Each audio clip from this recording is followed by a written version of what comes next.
I'm telling Babylon. I'm telling Babylon. I'm telling Babylon. You let everybody get a turn. When the angels come, I'ma scream, let her burn. You let everybody get a ride. Did you really think God was gonna let it slide? You let everybody get a turn. When the angels come, I'ma scream, let her burn. You let everybody get a ride. Did you really think God was gonna let it slide? Her name is Babylon. I call her Babs for short. She has a lot of lovers. She lets them pass her port. She has a love affair with every foreign nation. She has a favorite wine. Its name is fornication. She has a purple robe. She has a pearly necklace. And if you worship Caesar, she'll give you worldly blessings. She's insatiable. She cannot hide her passion. Last week, somebody said she rides a dragon. I know it's crazy, but the question is, why she had to put a crown upon its 7 heads? And it's even deeper, I had to peep the madness. She made war with the saints that tried to keep commandments. And since she killed the righteous and won't let me be, when she burns, it won't be from an STD. Bodies everywhere, both man and beast. And on that day, the birds are gonna have a feast. You let everybody get a turn. When the angels come, I'ma scream, let her burn. You let everybody get a ride. Did you really think God was gonna let it slide? You let everybody get a turn. When the angels come, I'ma scream, let her burn. You let everybody get a ride. Did you really think God was gonna let it slide? Show me the finest girl. Babs is just as pretty. Her name is Babylon. The girl is such a mystery. Yeah, she's been that way since we were little kids. She nicknamed me Mark like I was 666. She said, you want my number? I said, you high as hell. She said, you need my number or you can't buy or sell. She said, take my number. I know that I can't make you, but I'm espoused to Christ and I'm staying faithful. Isaiah had a vision. He saw the elevation. Jesus preached the gospel. John had a revelation. Her lovers hated Babs, so they burned her up. What's upside down, the Lord could always turn it up. You let everybody get a turn. When the angels come, I'ma scream, let her burn. You let everybody get a ride. Did you really think God was gonna let it slide? You let everybody get a turn. When the angels come, I'ma scream, let her burn. You let everybody get a ride. Did you really think God was gonna let it slide?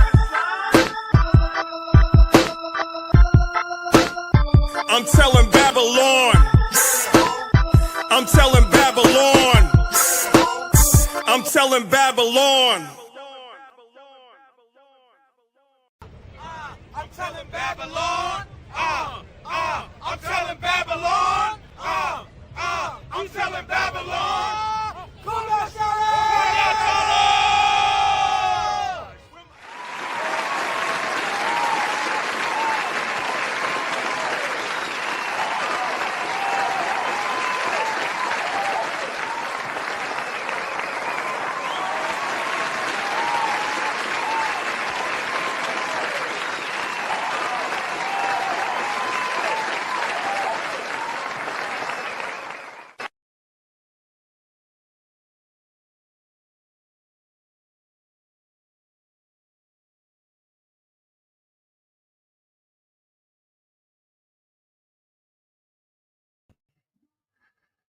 Shalom, shalom.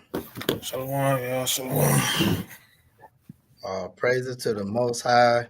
All praises to the Sabbath. Man, again, like I just told you, man, it's definitely good seeing you, brother, man, for sure. Likewise, man. Likewise. Man, you go ahead and say what you need to say before I get started, brother. Kind, y'all. Just want to say shalom, man. Shalom to the 12 tribes that scattered abroad.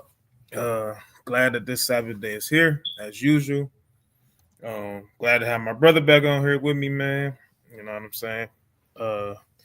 He's gonna go through his own spiel. You know what I'm saying? But I'm just letting y'all know, letting him know. Yeah, glad to be back on here with you, brother. Khan, likewise. Definitely is all praise to the Most High that I'm back for today to do a lesson. The Most High put in my spirit to go ahead and do this, and I'm very proud that the Most High allowed me to do it. All right, so um, everybody may know or don't know. 2 weeks ago, um, on a Friday, um, I was me and my wife was got done watching the class on Friday from the brother Yashawan and the brother Debat. So that night, you know, we got done watching it. My wife was like, "Let's watch a movie." So I'm like, "Cool, let's watch a movie." So we watched the movie. My wife wanted her foot to be rubbed, so I was rubbing her foot in the midst of us watching the movie. We just talking, kicking it, just watching the movie. And then all of a sudden, I felt a dizzy spell kick in real heavy. And with that spell kicked in real heavy, my eyes were started to cross, and I could feel it. So I asked my wife. I said, "Hey, is my eyes crossing?" And so she like, "Yeah." And so try not to get emotional. I don't know why it's happening like that, man. But so in the meantime, you know, um, I get that spell. I fall to the side. So my wife, she comes to check my blood pressure, and she like, "Your blood pressure low." Then she checked my heart rate. My heart rate is low. So in the midst of all this, I'm like in another zone. I'm in another zone. And I can feel the spirit like moving away from me. I could feel it. And I had my eyes closed. My wife, I can still hear everything in the background. I hear my wife say, "I'm about to go upstairs and grab some salt water, and I'm gonna go upstairs and grab a cold rag." So in the meantime, um, I'm like, I don't know what's going on. I just feel I'm going to the left. I'm getting pulled. I'm getting pulled, and it was a very, very smooth, peaceful feeling I was feeling, and it was like I can't even describe it. It was just very peaceful. That's all I could say. The most peacefulest moment I was in. But I can hear my background. My background is not even interesting to me at all right now at this moment. But I hear her. I hear her come back downstairs. She lifts my head up. She tells me she lift my head up, and she put the water in my mouth. She said when she grabbed my arm went limp. So she had to lift my head up and pour the salt water in my mouth, and I went back down. So when she was trying to talk to me, she said I was slurring. But in the midst of me, I'm talking to the Most High in my mind, like all praises. I'm just giving them praises. I'm just giving them praises. Just constantly giving them praises, glory and honor, glory and honor. Thank you, Father, for all you have done. So I hear my son come in the room. My oldest son came in and said, "What's wrong with Dad?" My wife told him, like, "Hey, y'all leave the room for right now." So I'm still praying. And then when I heard that connection with my wife and my son, that's when I prayed to the Most High. I said, "Lord, if it's in your will, please bring me back to my family, because I know my family is going to need me." Instantly, I start feeling my body start coming back to, like, I start feeling revived. I start feeling energy kicking in. And my wife talking to me, and remind you, I said earlier I was slurring. She started talking to me, and she said, "I'm about to call 911." So in the midst of that, I was like, I woke up like boom. I said, "What you gonna do? What's going on? What's going on?" And she said, I'm about to call 911. And she said, your face is drooped. Your face was drooping down, and your whole side of your left side of your face. And I was like, I'm good. Like, I'm good. Like, hold on, I'm good. I'm good. And so I said, hold on, before you do that, let me take a walk because I gotta use the bathroom. So when I got up, I lost balance. Boom, hit the wall. So, as a lot of black men, we always think we got it. We always think that we can handle it. So I go to the bathroom, come back out. I'm still trying to catch my balance. And so I said, cut the lights off. So I laid down, cut the lights off. I said, give me about like 20 minutes. If I don't feel right again, call 911. So I get up, my eyes still cross for a minute. And my wife, like, hey, how many fingers do I have up? So she said, when I opened my eyes, I was squinting. And I was following her eye, and I said, wish how many fingers she had up. That she asked me, what's today? And I said, today is the Sabbath. So she was like, I don't feel right about this. So I was like, I feel all right. I can see, my vision is starting to clear up a little bit. I can feel my eyes starting to straighten up. I can start seeing things. Nothing is all in double vision and blurry vision. I can see. So I got up. I was also praying, still to the Most High. She checked my blood pressure. My blood pressure went back to normal. My heart rate went back to normal. So I was like, man, I feel good. Like, I really feel good. And so I started walking around like a police officer tell you to do if you was drunk or whatever. I started walking on a thin line, like a small line in my room, and I didn't lose my balance. So I was like, we can go to bed. So the next morning come up, she was, I didn't know, like she was putting her hand on my chest the whole night just to see if I'm breathing. And so we wake up, we watch priest class, and after the class, she was like, I just don't sit right with me. I think you need to be at the hospital. And you talk about you want to go to the Sabbath study. It's like, nah, that don't sit right. We got to go to the hospital. Like, you got 6 people that rely on you, and you're being selfish right now. So my wife put it in the group chat and everything. Got the feedback.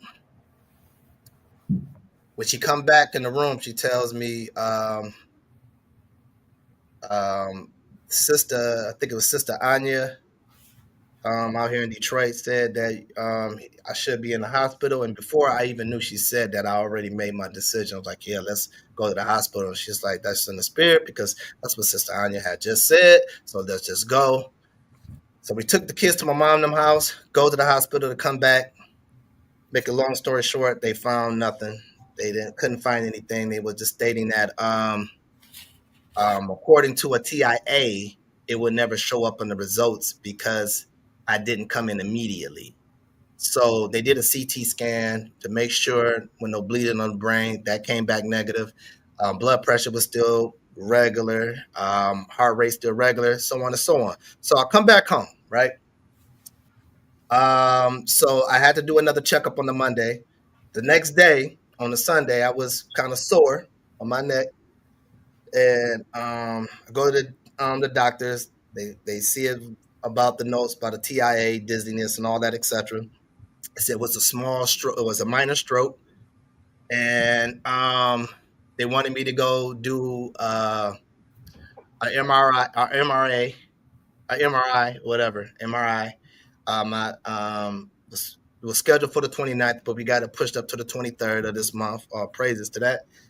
But the whole entire time when I was out, shout out to Priest and Zahab. They gave me a call, to check on me, and I definitely want to give them their flowers for that, because, you may be in a camp, and, when you got the leaders that's in charge of everything and they got to control everything, you may not get a phone call from them at times, what I'm saying, from other camp leaders, what I'm saying?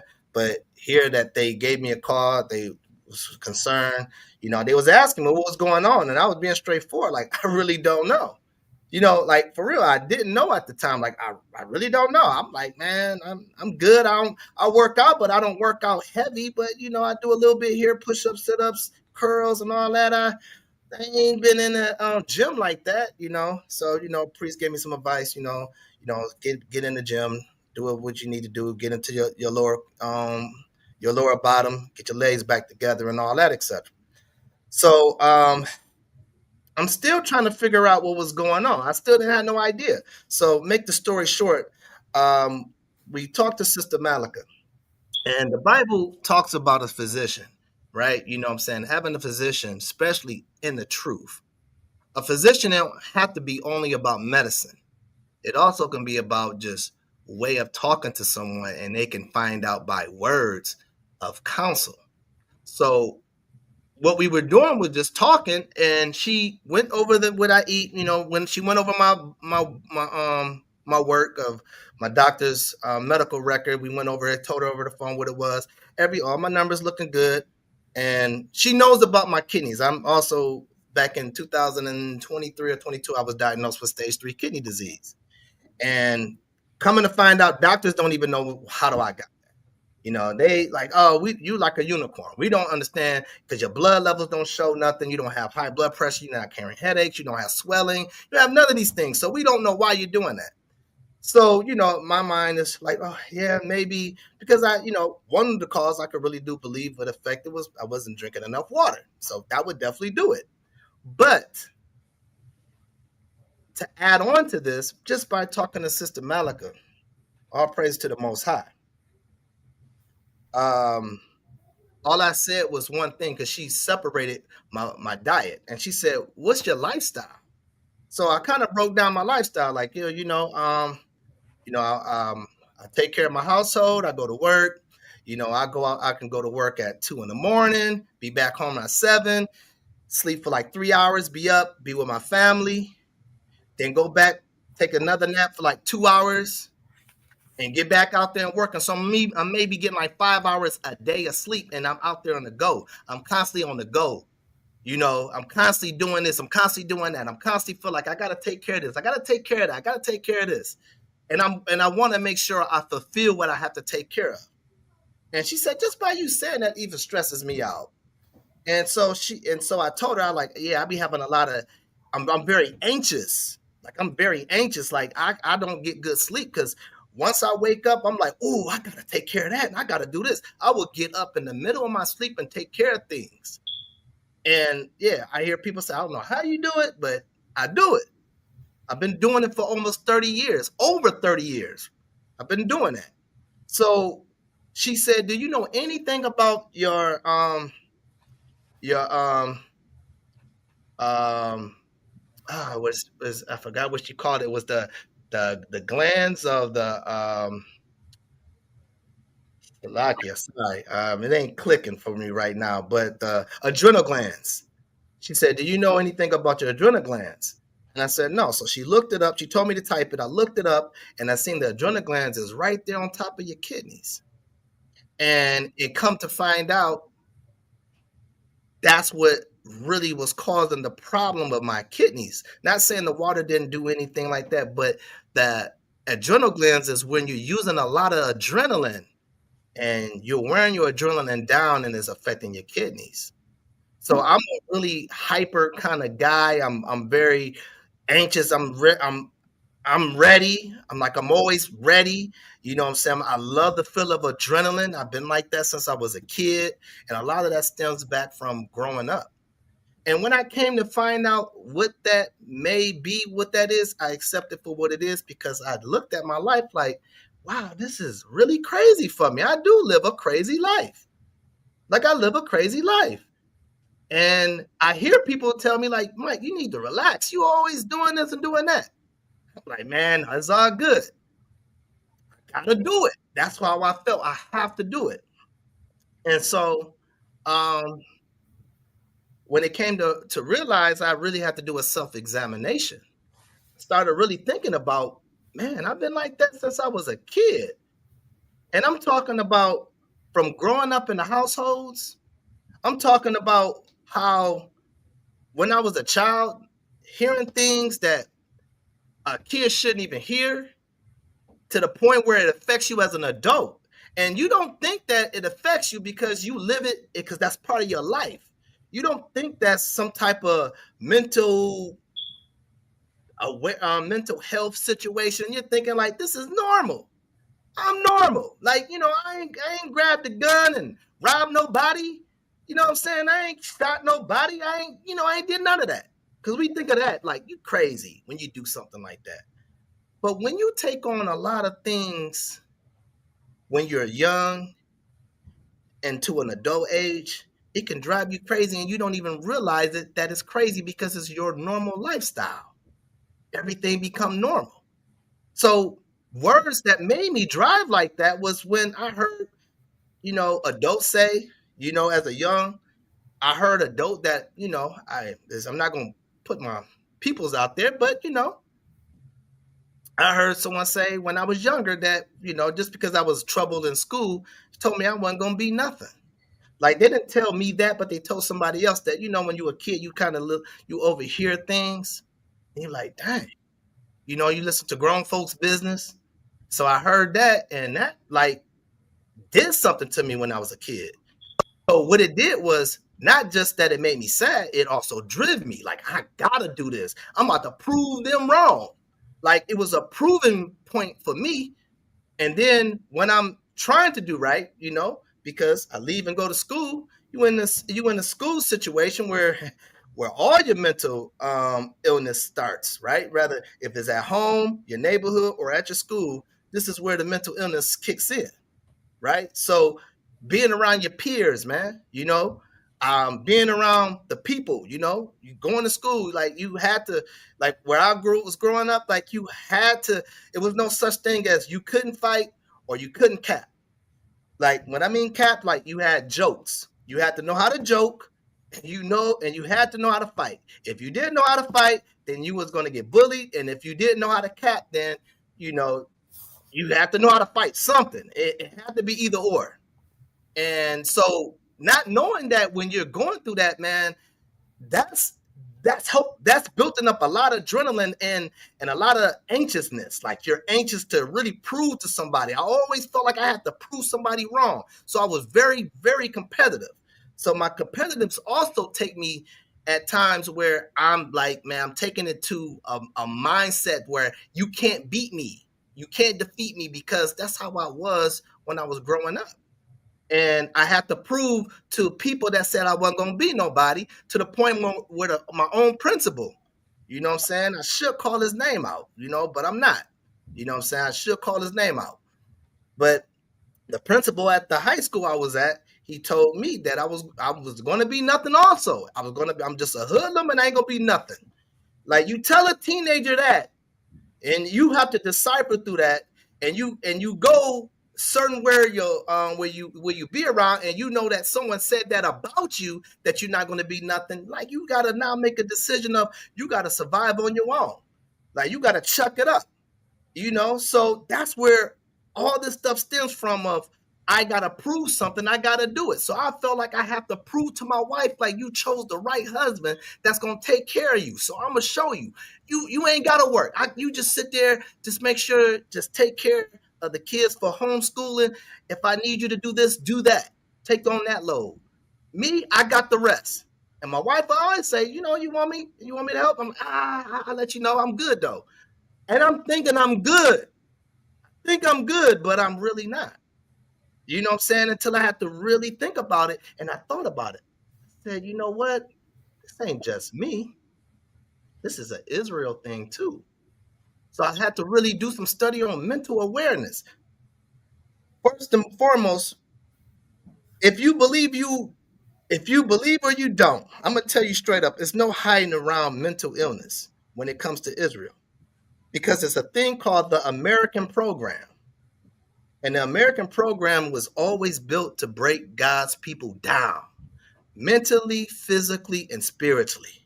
So when you in the American program, it teaches the black man that, hey, you ain't supposed to cry.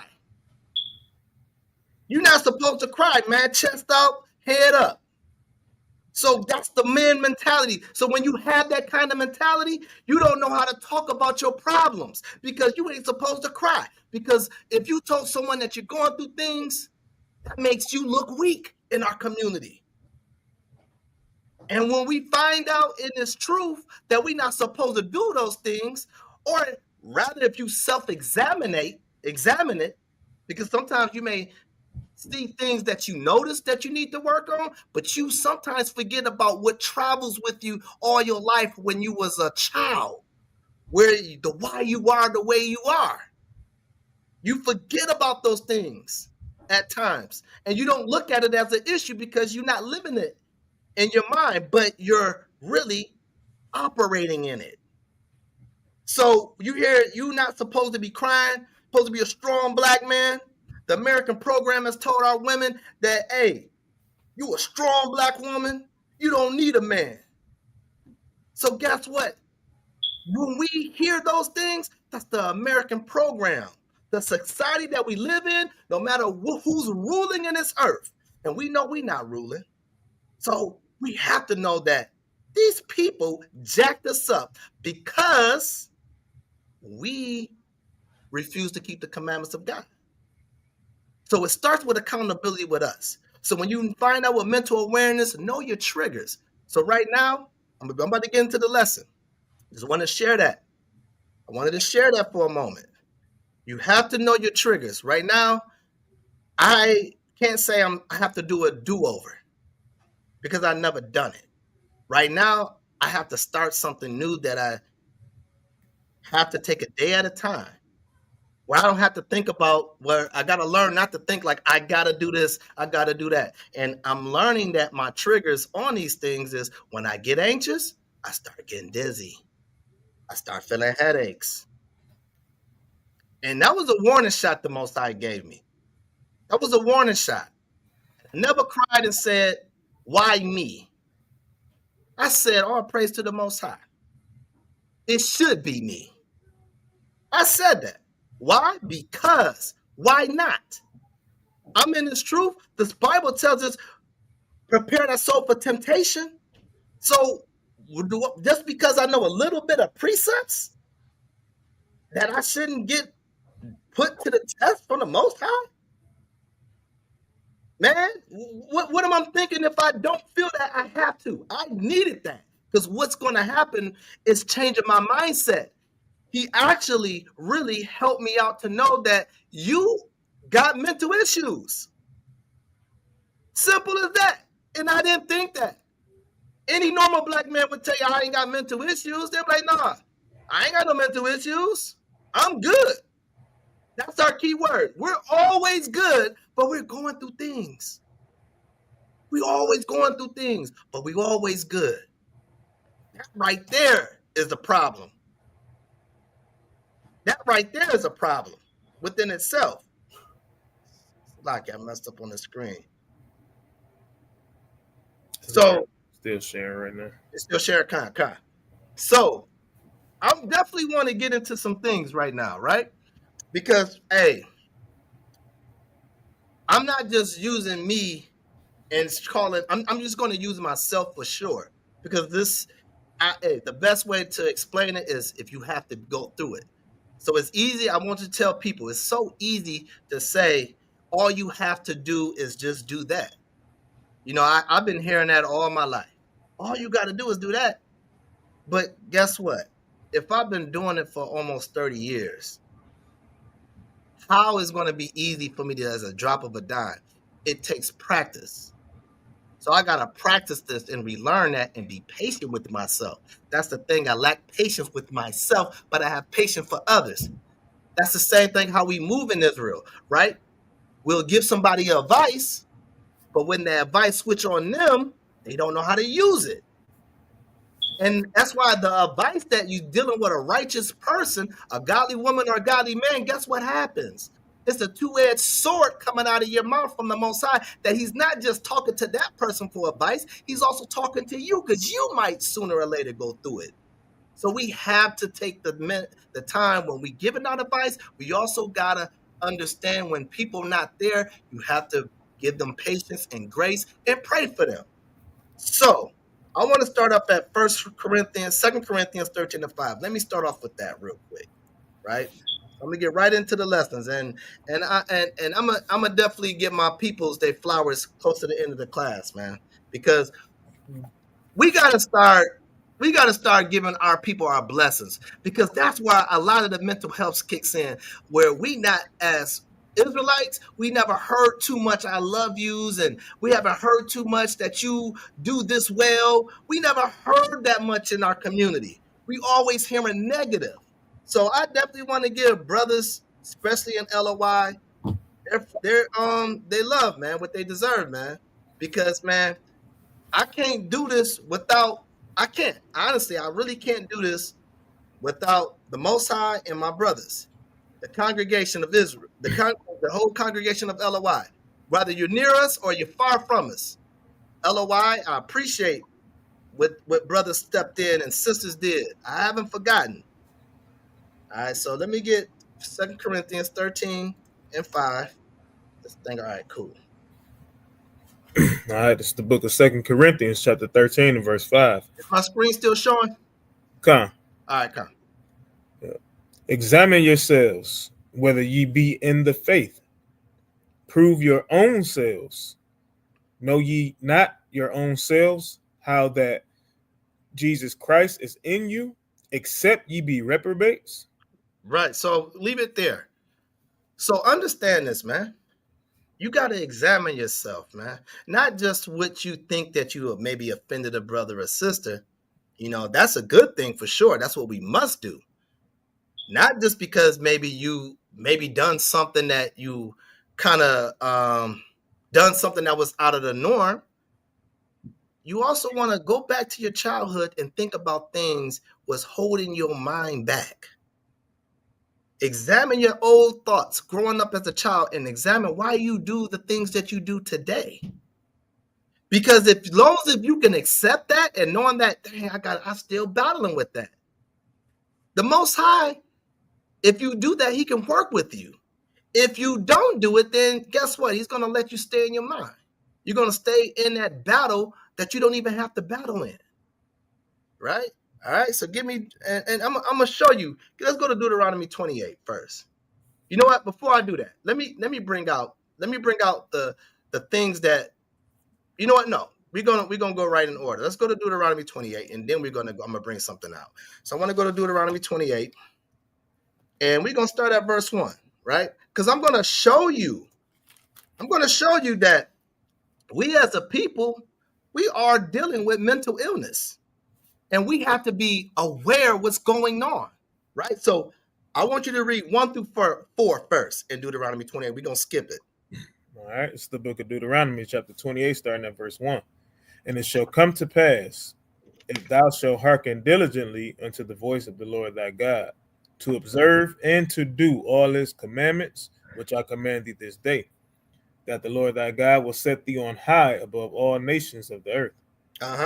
And all these blessings shall come on thee and overtake thee, if thou shalt hearken unto the voice of the Lord thy God. Blessed shalt thou be in the city, and blessed shalt thou be in the field. Blessed shall be the fruit of thy body, and the fruit of thy ground, and the fruit of thy cattle, and the increase of thine kind, and the flocks of thy sheep. So 1 through 4 tells you the blessings, what the Most High had His thoughts about us if we kept commandments, right? So we know that when we see these things, when we read about these things, I shall say, man, this is a blessing, man. Especially in verse 4, fruit of thy body, right? You mean my children is going to be blessed? Right? My loins of my generation is going to be blessed? Right? My money is going to be intact. My food is going to be right. Right? This is when we're ruling. Right? The Most High said that we kept the commandments. When we're ruling, He will bless us, right? In these type of things, right? Continue. Read down to 9 and 10. Verse 9. The Lord shall establish thee an holy people unto himself, as he hath sworn unto thee, if thou shalt keep the commandments of the Lord thy God and walk in his ways. And all people of the earth shall see that thou art called by the name of the Lord, and they shall be afraid of thee. Man, that right there When you see your enemy, which not of your people, are not afraid of you, but willing to go ahead and take the risk of killing you for whatever reason, that should bother you some kind of way, that this enemy that I'm supposed to be ruling over is telling me he's not afraid to kill me, and he has nothing of a care if I live to die or my children live to die. That's a problem right there. But the Most High said it would be a blessing if we kept the commandments, right? Continue. Read verse, go drop down to 12. Verse 12. The Lord shall open unto thee his good treasure, the heaven to give the rain into thy land in his season, and to bless all the work of thine hand. And thou shalt lend unto many nations, and thou shalt not borrow. Uh-huh. So leave it right there. So no, read 13. Verse 13. And the Lord shall make thee the head and not the tail, and thou shalt be above only, and thou shalt not be beneath. If that thou hearken unto the commandments of the Lord thy God, which I command thee this day, to observe and to do them. Come. So the Most High said, if we did these things, the Most High was going to make us above these other nations, make sure that we are the head and not the tail. So this at the time, as long as we were obedient, we wouldn't have these situations that we're living in right now. This would never happen, right? Because right now, if you want to say I don't suffer through mental health, I don't deal with I'll say mental illness, not me. I don't fit the category. Well, then you're saying that you don't fit the curses, because the curses is from 15 to 68. That's mental illness right there. So let's go to 15 real quick. All right, verse 15. But it shall come to pass, if thou wilt not hearken unto the voice of the Lord thy God, to observe to do all his commandments and his statutes which I command thee this day, that all these curses shall come upon thee and overtake thee. 16. Cursed shalt thou be in the city, and cursed shalt thou be in the field. When you growing up, think about it. A lot of us, man, we grew up in bad neighborhoods, right? And guess what? That's where we began our learning of the wrong things to do in these bad neighborhoods. Like, again, man, it's two things where it starts off from us, right? It's in our home. That's the first thing we learn, this crazy stuff, the crazy thinking. When we were kids, we're sponges. So we may see that mom and dad, the way they show love is to put hands on one another. It might be the way you show love is to disrespect and have verbal abuse. That's in our city, right? And then even in the field, man, when we go outside as a kid and play, you know what I'm saying? We see when I was growing up, right, riding on bikes, going to a park. So it was a park over there at the school when I was growing up over there in Detroit in the Outer Drive. Is a school called Anthony Wayne, and they had a park over there. And at that park, I didn't understand it. I thought doctors was coming out, giving out shots, because I used to see drug needles. So I'm thinking as a kid, like, the doctor was over here today. The doctor be over here all the time, because you're seeing these things as a kid you don't understand. You don't understand these things. You're constantly opening to something that don't connect as a child, that this is the beginning of mental illness. This is the American program. They get you while you young. That's where you start, when you young. The American program is just not at your home. It's also at your school. That's why they set these schools up. So you can go ahead and learn from how different geographic of people live in their homes, and you pick those habits up from the students, and you start acting different when you get home, because you learned this from the school. Man, this is if you don't think that's mental illness, I really want you to self-examine that. When we taking our kids to these schools, Think about what you allowing the government to do to your child. They're being exposed to mental illness. They're telling them that, hey, this is a place where you can socialize, but this is also a place where you can get you a girlfriend. This is also a place where you can go ahead and show your feelings. They want you to feel an adult when you're a child. They want you to be in these relationships, and they know good and well that relationships don't work. And when you're a lot of times when you're young, because you don't know no better. Because why the parents are allowing these kids to go and date these boys or date these girls, and they don't educate them on that. They just let them do it and say, we all did it. But guess what? We were jacked up. So what are you saying? I was jacked up, so I'm going to let them get jacked up. And the scriptures don't teach us to say, when you fell off, then you teach a child to fall off with you. You're supposed to go ahead and get them into the commandments and laws. We're not supposed to be sitting around here letting our children learn it on their own. That's what our parents did to us. We got to break that generational curse. We got to break that. That's why our city's the way it is, man. Drop down to verse 28. Verse 28. The Lord shall smite thee with madness and blindness and astonishment of heart. Man, that's mentally ill. We think of only if you taking drugs, you high and you all strung out on the corner. That's the craziness. You're walking down, speaking schizophrenia, and you're talking to yourself, you're foaming at the mouth. We already say that dude crazy.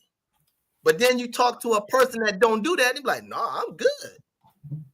But you guess what? If you talk about some deep, dark secrets, they're going to be like, man, yeah, man, I seen it where my mom or my dad was doing this, was doing that. I was abused this way. I was used that way. I was sent to different homes and all that, etc. Man, that's mental illness. That's mental illness. And then when we become shocked, when we find out that you have mental illness. And I'll be honest, I didn't think I had mental illness, man. I swear to myself, I'm calling it out. I thought I was good. I just do too much. That's what I thought. But guess what? Doing too much got me to slow down. I had to end up getting a stroke. The Most High, like that tells me right there, you're stressed out. And you don't feel it, but guess what? That's the silent killer. So we're smite with craziness all the time. I'm waking up at 2 a.m. thinking like, oh, I got to get this going. I got to make sure that I take care of all these things so I can come home and spend time with my wife and my children. That's where I'm like really killing myself. Like, I got to make this work. I want to make sure I keep a good sight with my wife. I want to make sure we good, we solid. I want to make sure we keep the communicating, will keep us laughing and growing. I want to make sure that my kids understand, like, I got you, I'm with you. I want to make sure that's where I was doing, not realizing I was destroying myself. Right? Read verse 30. Verse 30. Thou shalt betroth a wife, and another man shall lie with her. Right. So this right here is mental, right? People get crazy. You go ahead and sleep with another man's wife and see if he gonna act the same. You know what I'm saying? You see how Israel, we think that's fun and to do, to sleep with another man's wife and brag about it. The Most High, this is mental illness when someone can go deliberately just to sleep with another man's wife and brag about it. That's crazy. Make songs about it. Absolutely. Making songs about it. And dance to the beat with it. Okay. You know what I'm saying? And you think that man is okay? You know what we always say? Like, if a brother, how's he doing? Man, he all right. He said he good. He can't be good if his wife just got ran on from another man and she's married. That brother ain't good. He lying to you. Why? Because the American program told you you can't cry. You got to be a man.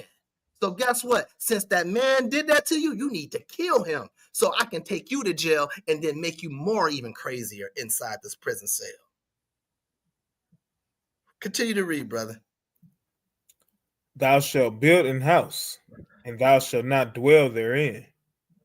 Thou shalt plant a vineyard and shalt not gather the grapes thereof. All right, I'm just going to continue on. Let's go to verse 54, right? All right. Verse number 54. So that the man that is tender among you and very delicate, his eyes shall be evil toward his brother, and toward the wife of his bosom, and toward the remnant of his children, which he shall leave. Right, so think about that, right? When we don't take care of families, we mess around and not taught the right way because the school system showed us how to whore each other out. The parents at the home said it's okay that you got a girl calling your house phone and say, hey, your little boo thing on the phone. You put him on the phone, you accepted it. I want to meet her or I want to meet him. Bring him over. These ain't number teenagers. Then you're letting them come over there because the kid is real nice and innocent. Like, hey, how you doing?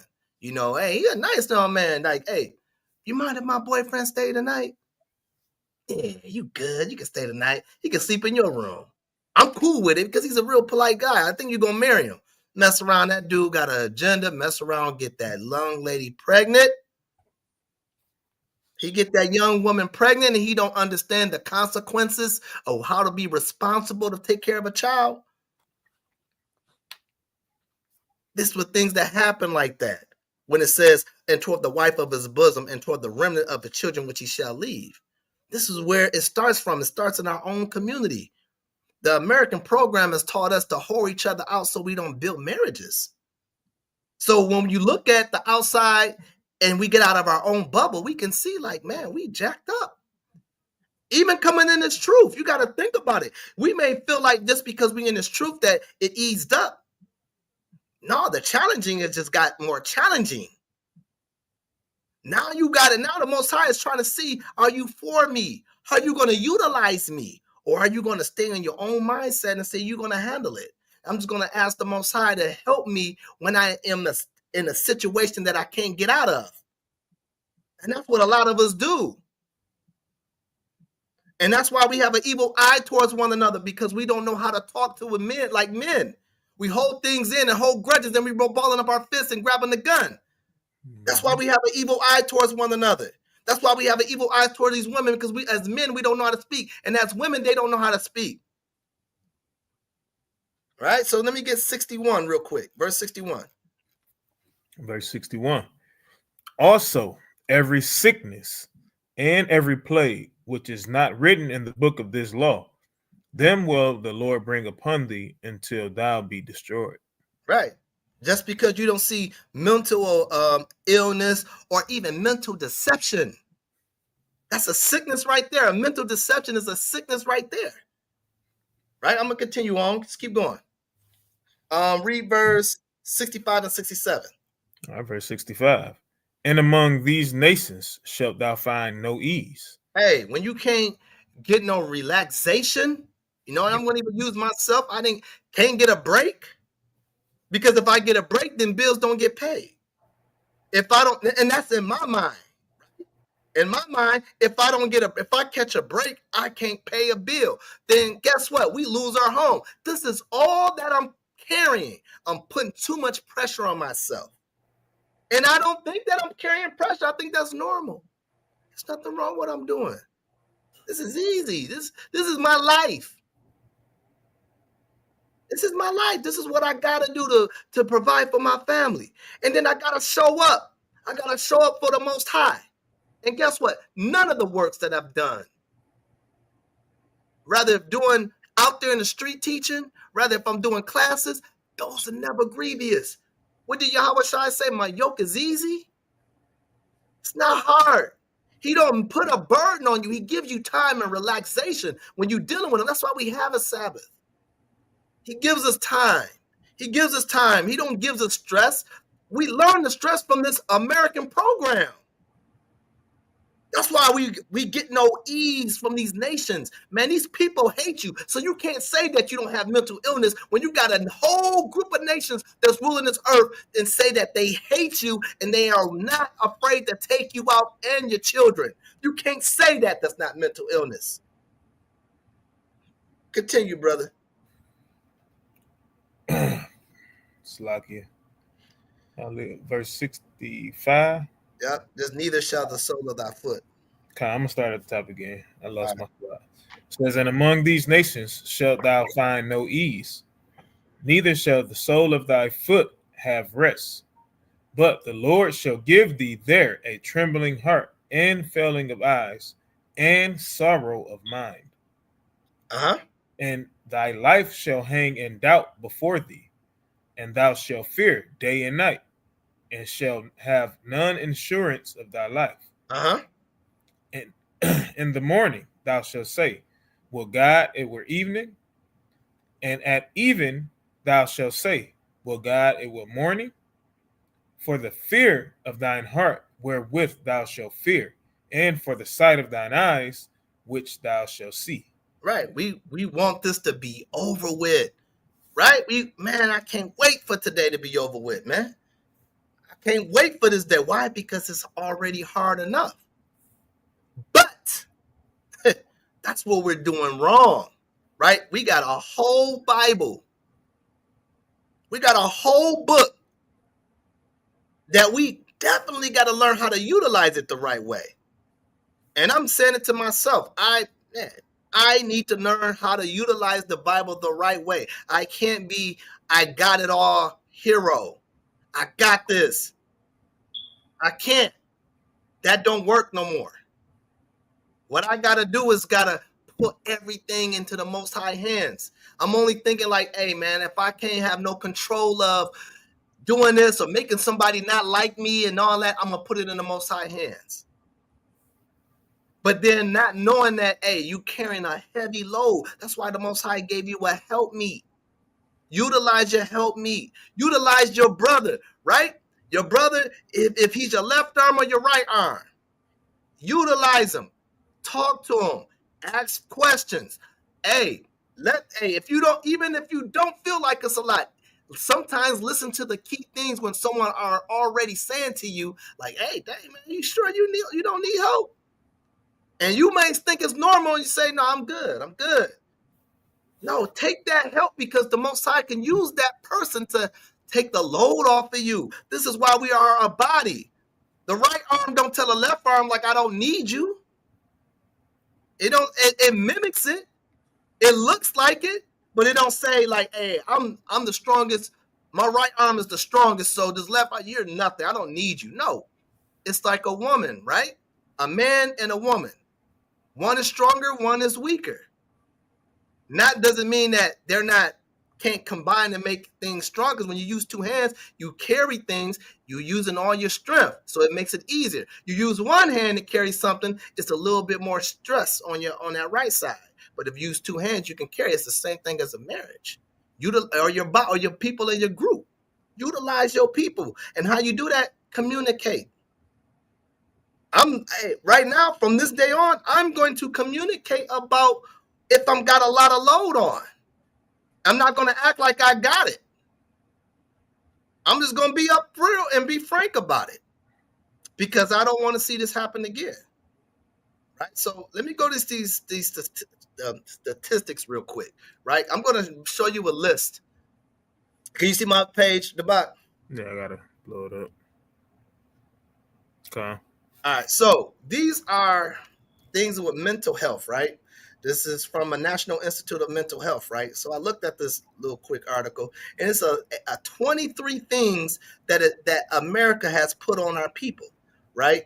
Like this one is agoraphobia. You know what I'm saying? I'm not going to read all these. I ain't about to take my time to do all these. But we're going to show you what some of these things, some of our people may deal with this. Is an anxiety disorder that involves intense fear and anxiety of any place or situation where escape might be difficult. So for an instance, right, like it says on the bottom, we got people I'm afraid to get on airplanes, right, like it says here, or I'm afraid to go into a big setting. You know what I'm saying? I don't want to go to a big, where a whole bunch of people at, right? That's an agoraphobia. Some of our people that's in this truth is like that. Especially when you come in as truth. Like I can use me, for instance. When I first came in as truth, the people I started off with, that's who I wanted to stay with. I didn't want to go around the new people and everything and like, oh shoot, man, I gotta start to get to know new people. But guess what? We learn that from our neighborhoods where we look at every person is a nigga. So I don't trust you. So what makes me think to trust you and fellowship with you when I don't know you? That's mental illness. Because the Most High said we're supposed to gather together. So when you think that you don't want to gather, that's mental illness. You're allowing America to separate you from your people and God. Was you gonna say something about? Man. Hey, go ahead. You got it. God. You got it. I'm gonna go through all this stuff, right? I'm gonna go to like the anorexia. We already know about that. People don't want to gain weight. They're trying to keep their figure. We know about that. Any anxiety disorder, right? You know what I'm saying? Like Sister Malika have to break it down to me because I wasn't smart enough to know that anxious means anxiety. I didn't know that. I just thought that I was just in a rush to do it. She the one had to open up the door and said that's anxiety. And I'm like, wow. I'm thinking you gotta have panic attacks. So yeah, I have anxiety. Not to a high level, but I have anxiety. And it makes sense. You know, and that's the reason why I am the way I am.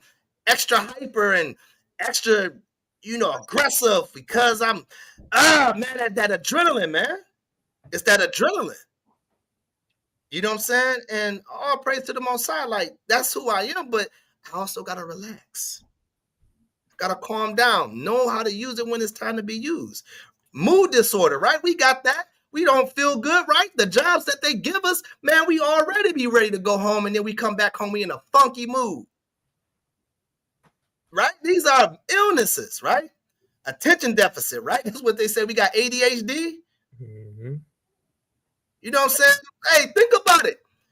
How are we going to be able to sit still when you already teaches us in preschool to kindergarten, Head Start and all that, etc., that we got to play with toys and Legos and colors and all that, etc., and shapes. And then we get to another level. Now we can't do that. We got to just sit down. You just taught us how to play. We came to school. It was all about play. So now you want to change our minds that quick when we get into the first grade. Sit down and listen to the teacher. Man, you can't sit down, man. For some reason, you got to sharpen your pencil every 5 seconds. You can't sit still. There's no such thing as really having a child sit still. That's the American system. Their system is built on that. And then they want to say that you have an issue, especially in the Black community. You need to give them Ritalin. Put them on medication. That's how they try to destroy us from there. Because why? They want to enhance the mental illness. Autism, right? And a lot of that stuff, man, comes from their medicine. Binge eating, right? You got some people that can't stop eating. Bipolar, tripping. 1 minute you cool, next minute you flipping. Borderline personality disorders, right? All this, et cetera. Like, if you want to get the list goes on and on. Even suicide, right? A lot of us, we don't look at too much of our community commit suicide. We know that Esau is the author of committing suicide. But we already know that even though they run this whole world and all that, etc., they're bound to do these things, right? They're bound to kill themselves. Why? Because they are already, what the Bible says, one is stronger than the other and one is weak. They're bound to be mentally weak compared to us. So what they tried to do, because they use their weapon that they know that they're weak on and try to put it in our community and try to make us die off mental illness. Because they can't handle what we go through, because if they lived the way we live, they already would killed. They would have been all wiped out. It's a video. It's lucky. It's a video of an Edomite saying that. She like, I would never want to trade places with Black people. I won't want to trade places with you. That's a good deal.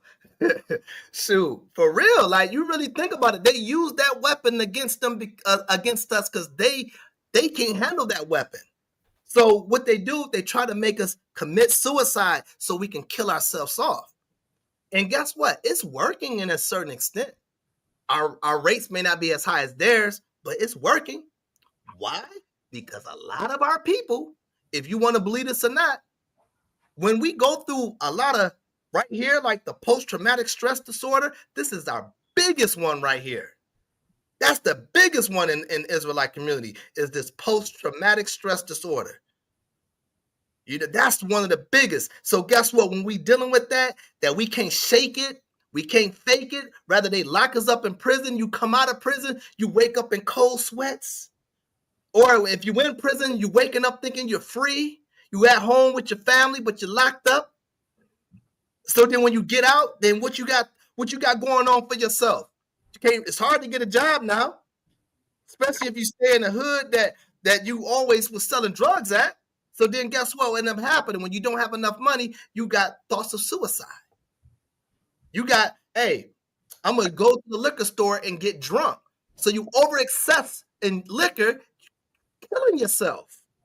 Or you want to go into the higher next level, like, hey, I'm about to go grab me I'm about to go grab me some weed. And then the weed is constantly wearing off, and now you want to go into a higher drug. So then what you're doing, you're slowly killing yourself. That's suicide. It just may not happen right away, but you're killing yourself. Mm-hmm. You're killing yourself. And I'm not saying a drink or two is nothing wrong to ease your mind, because the drink is supposed to make you relax and have merry. I'm not talking about, I'm just saying over excessive or going into the heavy dose of drugs. That's what I'm talking about. And I'm not condoning saying weed, you could do a little bit of weed. I'm not saying that either. We shouldn't do that. You know what I'm saying? But what I'm saying is this is why we do these things. And we got to not look at these people like, oh, look at them, man. It's just look at them. Just look at them. When I came to this graph thing of this thing, I grasped it and say, man, our people jacked up because the American program. And then we get caught up in this world and we try to do things on our own and don't go to the Most High the right way. We're going to the Most High the wrong way in the wrong time. Not when you need them because you see the situation happening. Go to the Most High when you got those post-traumatic stress disorders kick in. Go to the Most High when you feel that anxiety kick in, when that bipolar kicking in, the eating disorders kicking in, the schizophrenias and the specific phobias and mental illness kick in. That's when, because the Most High say, cast your cares on me. That's what we're supposed to be doing. Right? I'm going to bring this one up. Mental illness. Let's talk about it real quick, right? Mental illness. Can you see my screen, bro? Okay. It says mental illness are health conditions involving changes in emotions, thinking, or behavior. Mental illness can be associated with distress and or problems functioning in social, work, or family activities. That's normal in that house, man. They work us like it said in 65 and Deuteronomy 28. Hey, we got no ease. Man, guess what? That's their system. The program is to make you have no ease and have no relaxation. That's why they try to push out on the 7th day. They want us to go out there and shop. So you don't even have enough time to catch a break. I'm going to dangle you with your check, and then I'm going to let you go spend it with your check. And then you're going to be worn out. You get one day on that Sunday, then you come back Monday stressed out again. We're going to start the whole cycle over. You didn't even get that chance to rest. That's the American program. I'm going to go to another one, right? Mental deception. This is a lot of things that our people never knew about, right?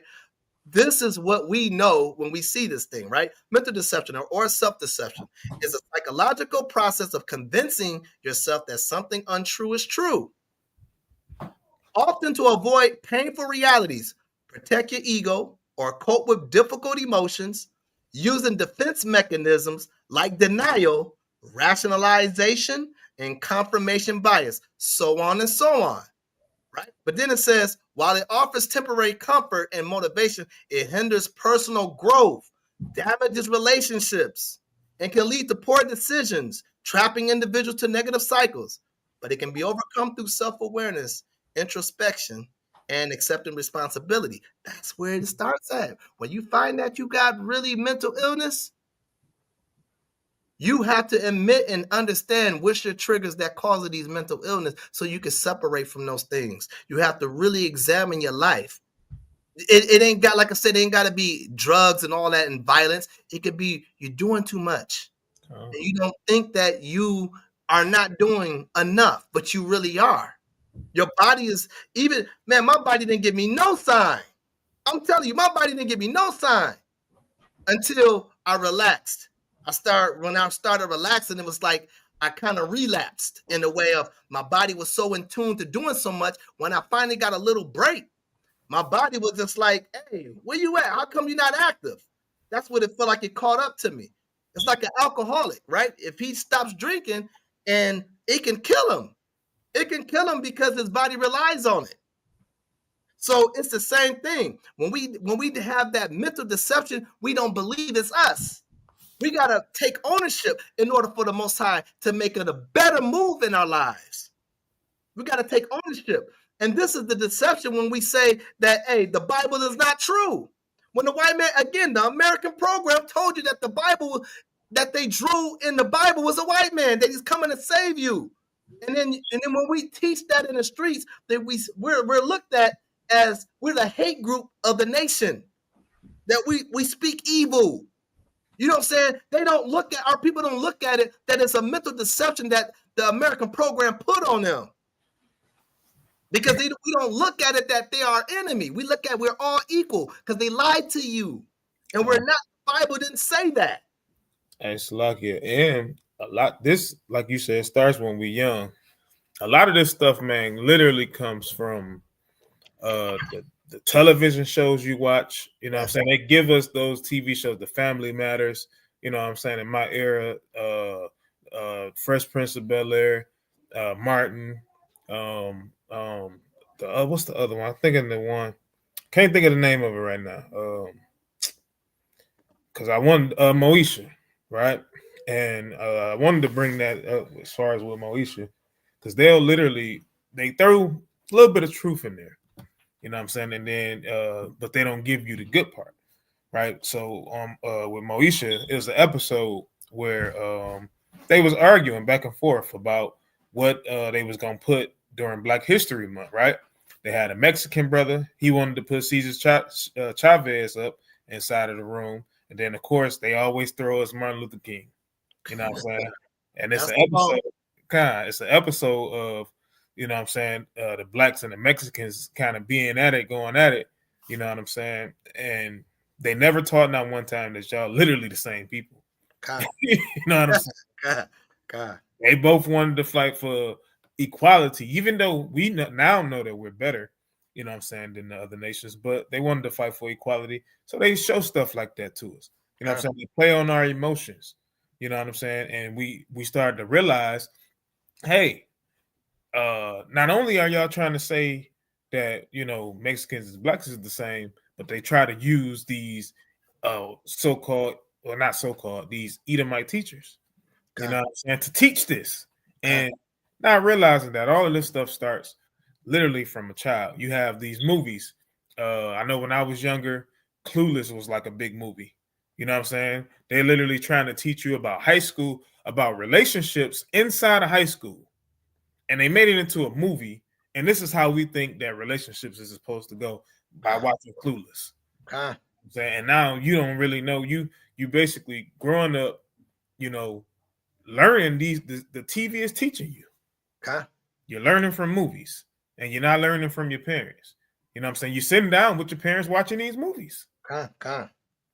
You know, and it's, again, we're not blaming our parents at the end of the day, because the Most High is going to reveal what he wants to reveal to whom he wants to reveal it to. You know what I'm saying? But at the same time, now that we know better, we got to start to point these things out.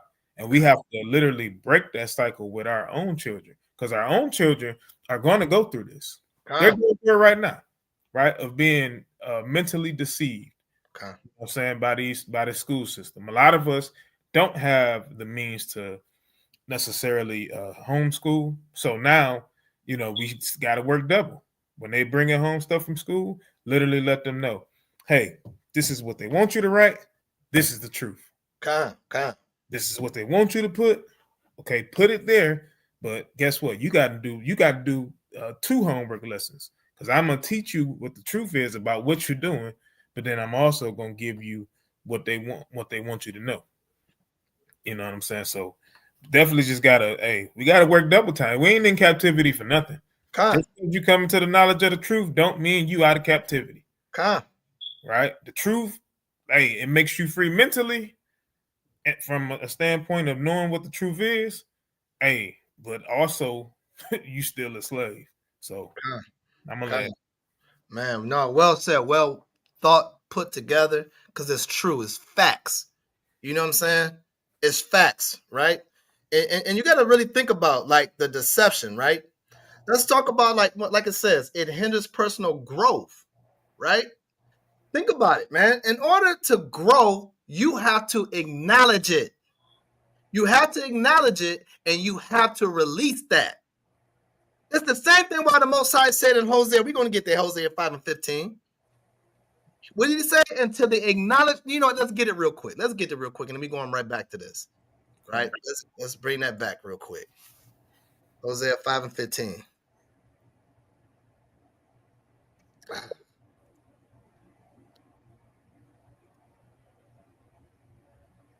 All right, go ahead. It's the book of Hosea, chapter 5, verse 15. I will go and return to my place till they acknowledge their offense. I tell you what? Until they acknowledge their offense. Your offense is mental illness. Read that again. Till they acknowledge their offense. Uh-huh. And seek my face. Uh-huh. In their affliction, they will. In their mental illness. And their affliction, they will seek me early. So in your mental illness, you shall seek the Most High early. Don't wait until you think you don't have mental illness and don't accept what you have. It's our past background. Do you think the spirits that you left when you were growing up and you came in this truth that they just took a vacation and left you alone? You think that they said, I'm not following you, man. I'm done with you, man. Oh, I'm done with you, sis. You moved on to the Most High. I gotta go mess with somebody else. Hell no. They like, oh, that's what you about to leave us? Oh, we gotta fight. Now the temptation goes up. Let's say like you a brother that's been in the game, right? Let's say a brother been in the game. And let's say the past of his life, or even a sister, been in the game, right? There's nothing good about a game. The way we grew up, there's nothing good about a game. I've never been in the gang, but I've been around a lot of gangs. I've been around, I won't say a lot of gangs, but a gang. I've been around gangs. You know what I'm saying? I've been around where people was operating in things and I was just around them. I didn't do it. I didn't sell a drug. I didn't carry the pistol, but I was there. I was always down. It was always ask questions later. Let's deal with it right now. That was my homeboys. That's what we dealt with, right? But guess what? When the person that's in the gang and he don't think that it's nothing wrong of what he does, he's mental deceptive. It's a mental deception right there that he thinks that is nothing wrong. This is family. So guess what? You got a brother or a sister decides to remove themselves from the gang and they start going into the truth. What's end up happening is, and we have to take time to understand where people come from different demographics of the world. We have to understand what they went through. They may come in the truth and say like, man, I feel jacked up at what I used to do in my past. But at least it's hope for the brother or the sister because the Bible says, I will go and return to my place till they acknowledge their offense. It's hope for the Most High to make a difference in their lives because they acknowledged it that they were wrong. When you go around and say, man, that was my past and I don't care, I'm living a new life right now. Man, you already dismissing.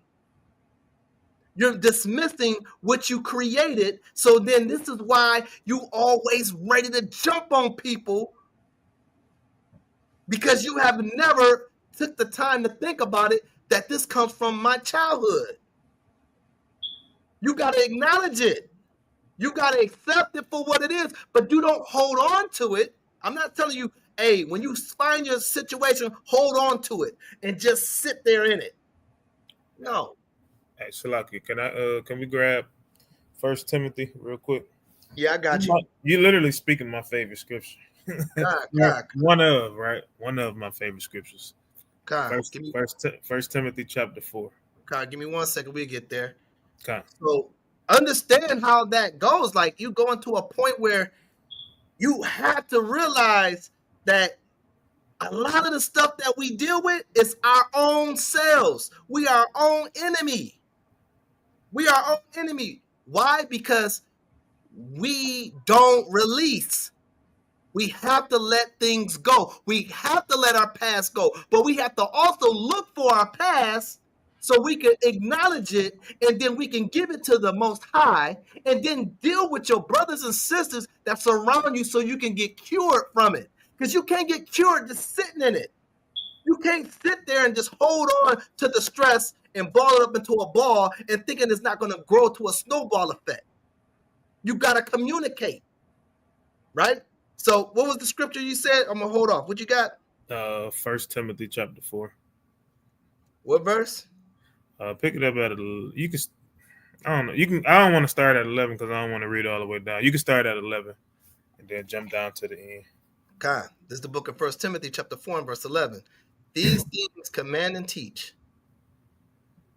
and go down to the last verse. Verse 12. Read it's verse 12 actually. Let no man despise thy youth, but be thou an example of the believers in word, in conversation, in charity, in spirit, in faith, in purity. All right, now jump down to 16. Verse 16. Take heed unto thyself. Salakia. Take heed unto thyself and unto the doctrine. Continue in them. For in doing this, thou shalt both save thyself and them that hear thee. All right, and I'm not gonna even expound because you already expounded. You know what I'm saying? You pretty much expounded. I just wanted to read it. You know what I'm saying? Because it let people know that it is everything that you're saying is literally right there. Okay, all praises. Good glory and honor to the Most High God, man. You know, hey, that's just let the Most High teach. You know, I'm just a vessel. Right, let's go now. I'm gonna go right here into mental awareness, right? Right. So this is where it starts. This is what we just read in Hosea 5 and 15. You have to acknowledge and to understand mental illness, you have to be aware of what's going on. And when you know what's going on, you have to remove these things, right? So that's just playing upon tables, right? So now in order to fix that, let's go to Psalms 55 real quick, right? Because man, I'm telling you, man, that's part of our situation in Israel. This is why, if you really understand why our people that's reading this Bible and studying it and teaching it, you will see why a lot of us is not getting along is because the fact that we still dealing with trauma. We still dealing with trauma that we have never got rid of. You know what I'm saying? We got, man, hey, the best solution is talk to your brothers, man. Rely on your brother. Hey, that song is not there for a reason. You know that's a black man singing that. Lean on me, right? Lean on him, right? That's why a black man singing that is because that black man knows that we go through hell and high water. That black man understand about lean on me. You know what I'm saying? We got to lean on one another, man. So let me get 55 and 22. This is the book of Psalms, chapter 55, starting at verse 22. Cast thy burden upon the Lord. Do what? Cast thy burden upon the Lord. No, hold on to it when you find out what's going on. Cast thy burden upon the Lord. Uh-huh. And he shall sustain thee. Uh-huh. He shall never suffer the righteous to be moved. He shall never make you go through what you go through as long as you acknowledge your affliction. Our people don't want to acknowledge because we always want to like perfect people, man. We always want to make us like we the perfect artwork. You can't tell a brother that he's off. Man, what are you talking about? I'm off. What you talk about? You off. Like, bro, I'm just being real with you. That's why we don't know how to be real with each other because the American program has showed us to hate one another. And that's all through movies, like you said, man. TV shows. Now we got the internet. You know what I'm saying? That's the worst thing you can give a kid is a cell phone at the age of 10 and 11. Because why? They got internet connection. And that's their starting point of mental illness. They get the whole rights to everything that's wicked. You're giving them the rights to learn wickedness when you do that. And I understand it's very useful. Hey, where you at? Oh, I'm about to pick you up over here. All right, boom. Then you got the internet. And then you can go ahead and try to rig it up where they can get on there. But guess what, man? These kids ain't stupid. What the Bible says, we're wise to do evil. Yep. We gonna find a way, because guess what? The little brother and the little boy and the little girl that got these type of situations at their home that their parents don't care about, they gonna show you how to get on the internet. They gonna show you that child, this is how you do it. You're gonna be aware to that. I know that. I'm speaking from experience. That was the worst thing I ever done, to give my oldest daughter a cell phone. That was the worst thing I ever done. And guess what? I have to eat that. I gotta learn from that. Because now, guess what happened? Whatever me and my wife say to my oldest, it was like, well, Google said this.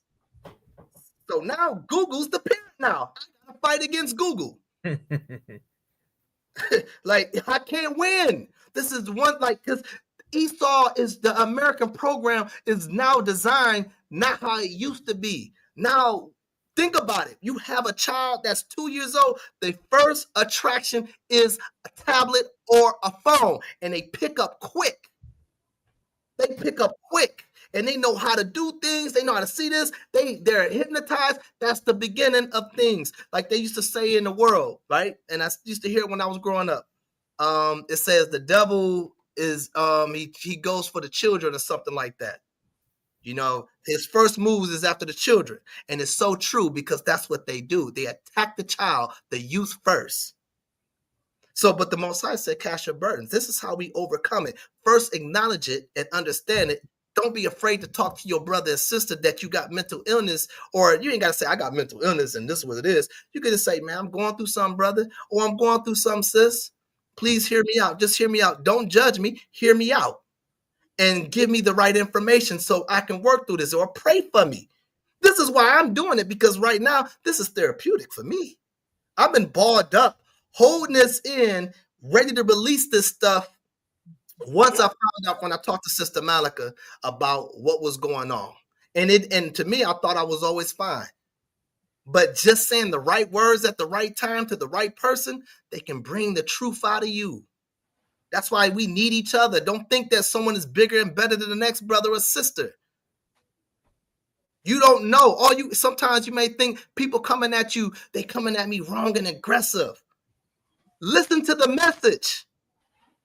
Maybe the Most High is coming aggressive to you with that person. That's the spirit on that person. Quit taking it as you attacking me. I love my brothers and sisters, man. Like, man, I've been away for a minute. I've been in this house for 2 weeks, and I'm telling you, I'm like losing my mind. I got to get out. I got to do this. I got to do that. But my wife, all praise to my Most High. My wife always like, Mike, relax. You got to relax. And it's working, but it ain't easy. I want to still go do what I want to do. I'm thinking about, I got bills ain't stopping. You think, man, thank God that the Most High has found some grace in certain things. But guess what? If I don't get right, man, bills are still knocking on my door. So I got to be prepared to challenge that. But guess what? I'm making this lesson for edification, not just for myself, but maybe for the next brother or sister. This is the Most High put this in my spirit to do this. So I've been anxious to really let this lesson go. I wanted to bring it out last week, but I wasn't feeling well. I'm going to continue, man. Let's go to Philippians 4:6. All praise to the Most High, man. All praises, man. That's the only thing I got to go ahead and offer him his praises, man. I shouldn't even, honestly, man, when I really look at the whole picture, man, the Most High could have took me home.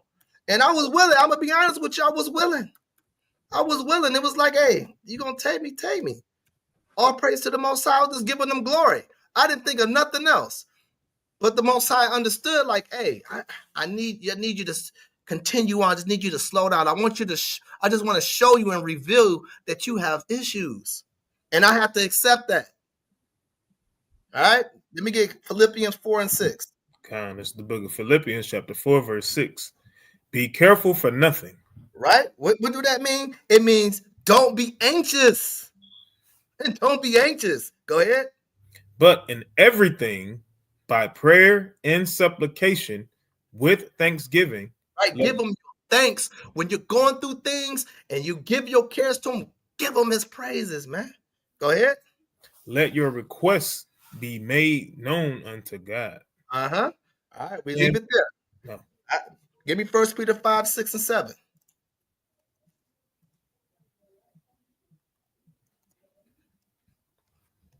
Right, man. We got to understand this, man. This is a hindrance in our lives, man. I'm just bringing it out. Rather, if you, I would tell you this: if you feel like this is not for you, you don't have to listen. But what I will tell you this: if you think that you got it all figured out, you are battling with mental deception. Simple as that. okay. This is the book of First Peter, chapter 5, and verse number 6. Humble yourselves, therefore, under the mighty hand of God, that he may exalt you in due time. Right. So what that means is, again, cast your cares.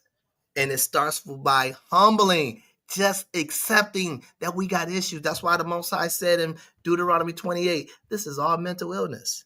So when you say that you don't have mental illness, then you're saying, like everybody else that's not in this truth, that I don't have the curses on me. You're saying the same thing. You know what I'm saying? Understand, like, even, man, mental illness also comes from like let's say, for instance, you angry for a long time. Mm-hmm. Been there before. Just angry. And guess what? I know where you learned it from. You learned it from childhood. A baby don't come out the womb angry. A kid don't come out playing angry. They learned it from somewhere. And then guess what?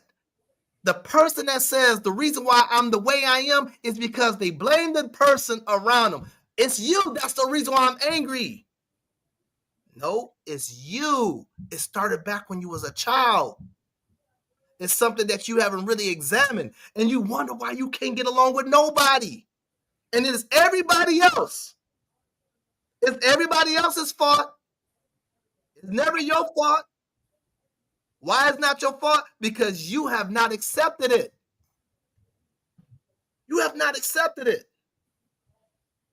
Man, like I don't even want to put family out there like that, but I just want to say I know somebody that I understand. You know what? I'm gonna use. No, I'm not. I just know somebody that I didn't understand the way he was when I was growing up. But until I got older, I understood why he is the way he is. And when I understood that, that made me care more about him. That's the reason why you lash out like that. Because you didn't have that figure in your life. And so I know why you drink like that. Rather, I know it don't mean that's a good thing, but I get it because you're drinking your problems away, but your problems keep appearing, and then you wonder why you can't get along with nobody. You wonder why you say things out the brim of your mouth. So guess what? When I think about like me, thank God I've got a whole lot better anger issues. I know where I got that from. I know where it came from where I was from. I got that. I understand it. So you have to also humble yourself, and you gotta have grace on the next brother or sister when they're going through these things. Just because you don't go through it doesn't mean that you are above them. This is where you can help. This is why I like to put myself out there. I don't care. I don't care what nobody think of. You're tripping. But in a certain degree, I do care what people think when you discredit my name. That's what I do care. That's where all that anger comes from. As a child, you discredit my name. You know what we say in the hood? Man, I would die for my respect. We would die for respect. And that's the crazy thing of the thought process. I would leave this earth, take my life, leave my family for respect. And you got to understand that's mental illness. I felt that. I didn't think that. Times 10. Like you, man, now in this truth, you gotta learn how to bite your tongue. You gotta learn how to bite your tongue. When we go out there and street teaching, man, it been times like I'm probably the only one in the group at the beginning of the time was not learning how to accept anger from another brother. I'm ready to fight. I'm ready. Hey, passing the mic to the brother. Hey, you throw the bike down. Hey, I remember that when I was growing up. You riding your bike and you stop, you throw the bike down, you start walking away. Oh, we about to fight. That's what that thing when I was growing up. So I reacted. We going, oh, okay, But thank God it didn't go that way, right? All praises. But I had to really examine that because I thought about it. Oh, Micah Allah. We go around in the street teaching, boom, something crazy go off. Just because I couldn't shut my mouth, then something happened and someone starts spraying. And then one of them hit them, but try to hit me. Then guess who I got to talk to? I got to talk to their wives. And I got to live with that. So I already jumped the gun with saying, you know what? I'm not about to do that. What I'm going to do if I feel like I can't handle the heat, I'm going to pass the mic to another brother and let the brother deal with him. That's what works for me. Whether it's the right thing or not, but that's what it works for me. Why? Because I love my brothers. I want them to go home to see another day to their family as well as myself. And I love my people. So if I'm going to be in this truth, I got to also show restraints. Got to learn that. Right? But I'm a whole lot better. All praise to the Most High. But go ahead, verse 7. Casting all your care upon him, for he careth for you. He care about you. He care about what you're going through. The Most High ignores you when you ignore your problems. The Most High ignores you when you ignore your problems because you think you can figure it all out. You become your own God when you don't cast your cares to the Most High and say, I got it. You become your own God when the Most High send a gentleman or a woman to say, I got you. And you say, no, I'm good. I don't need you. I got this. Now you just rejected the hands of the Most High.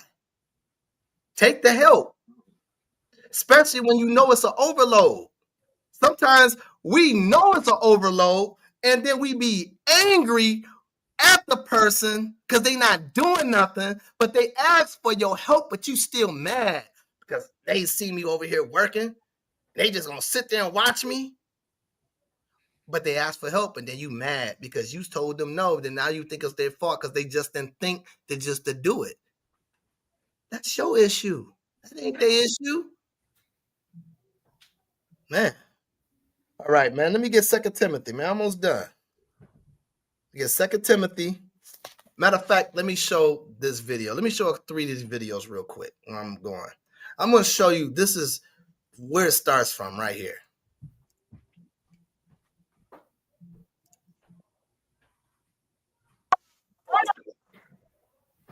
Hold on, ain't no sound. You said what? No sound. It's no sound? Mm-hmm. All right.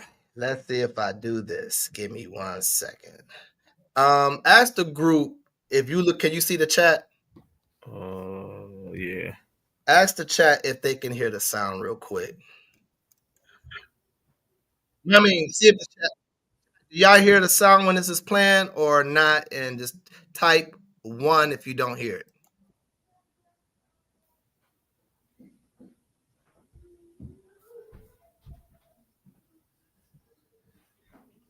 They hear anything, Debak? They say anything? No sound. Okay, con. All right, so let me see. I was gonna say just stop sharing and then share again, and then there should be a little audio button at the bottom of the screen. Okay, got you. All right, stop the screen, and then go back and share it, and then turn that audio off. Yeah, hit the. It should say like audio. Make sure it's green. I think it should be green or something. It say also share tab audio. Yep, hit that.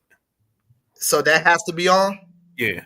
Okay, got you. So what I'm gonna do this one thing right here. So I'm gonna share it. I'm not gonna share the whole entire screen. I'm gonna control it with the Chrome. All right, so let me share that. You can see my screen, right? Okay. All right, so tell me if is the audio Hawaiians really active like that? Okay. hiring wines validate each other's careers. What's your name? What's your name? Yeah, damn, y'all show just upped on us, fuck. Why y'all just upped on us, G? We don't trust but cause. Look at that. That's right there, the beginning of mental illness. This is why the Bible said, Deuteronomy 28 is going to be cursed in the city. You see these young boys, they're naming their names after Chicago rappers, knowing that they kill people and they talk about it in their lyrics. And that's who this is their hero. And he just saying this little boy looked like he about 7 or 8 years old talking about he don't trust black cars with a little toy gun. So that's where it starts. Think about in the next 5 years, he gonna have a real boy if he don't get checked by an adult and tell them this is wrong. Guess what? The adult that's filming it or could be filming it, you hear the voice of like it's funny, like you're giving them praises to do these things. This is mental illness. When we don't think there's nothing wrong with that, that's mentally ill. When we glorify these things, that's mentally ill. I know a brother that I talked to that been in gangs, that was in a gang that got something, a tattoo written on his back. He hates it. Me and him had constant conversations about it. And yes, it's words of encouragement I want to give that brother. It's words of encouragement that we talk about. Because I know the brother mind is in the right spot. I know the brother mind is not all about, I want to go back to that world. And guess what? That can be worked on because the Most High said that if you acknowledge your affliction, then he will acknowledge you. Quit making it seem like because you in the truth that you don't have no problems. No, you got all major problems. You got more problems now. For real. All right, let me get another video. Watch this video. All right, let me share it to my screen real quick. Let me get rid of this one. No, that one didn't do good. This one. Now, you got to do it again. Got to share my screen. Hold on 1 second. Okay. Man, I'm just going to bring this. I think it was 3, but I accidentally exit one out, but it's all good. Can you see my video? Can you see my screen? Okay. All right, so this right here, this is a young man. He's not. He's a grown man. I'll just say that, but he's still young. He's from Chicago, but he's in Florida. Now, we're going to watch this a little bit real quick. Well, you got to remember, I got a big... Hold on. Well, you got to remember, I got a big... A robbery attempt is nipped in the bud when an armed man finds himself up against a convenience store worker with his own weapon. Yeah. What's it back? All right, I'm coming. What's it back?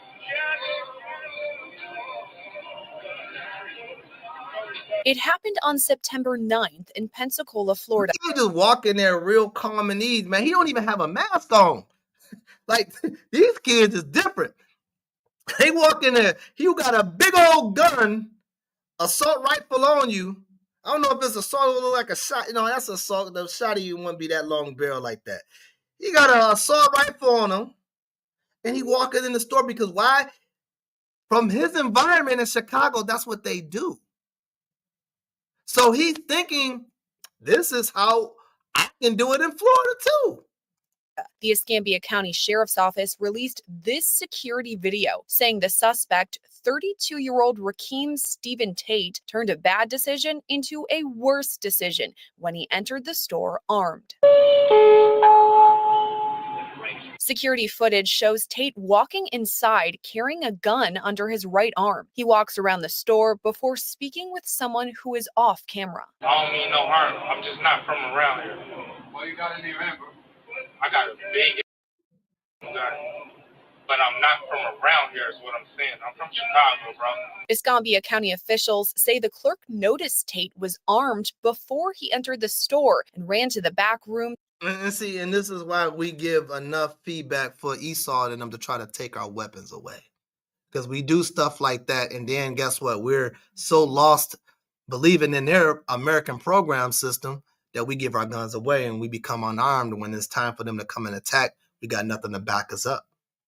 And some of us, I'm gonna tell you what's another mental crazy thing. A lot of us right now, we thinking that it's wrong to protect ourselves, and we say the Most High gonna protect me. That's foolish to think that. And the right thing, in a way of saying that we know that He will, but also He gave us wisdom.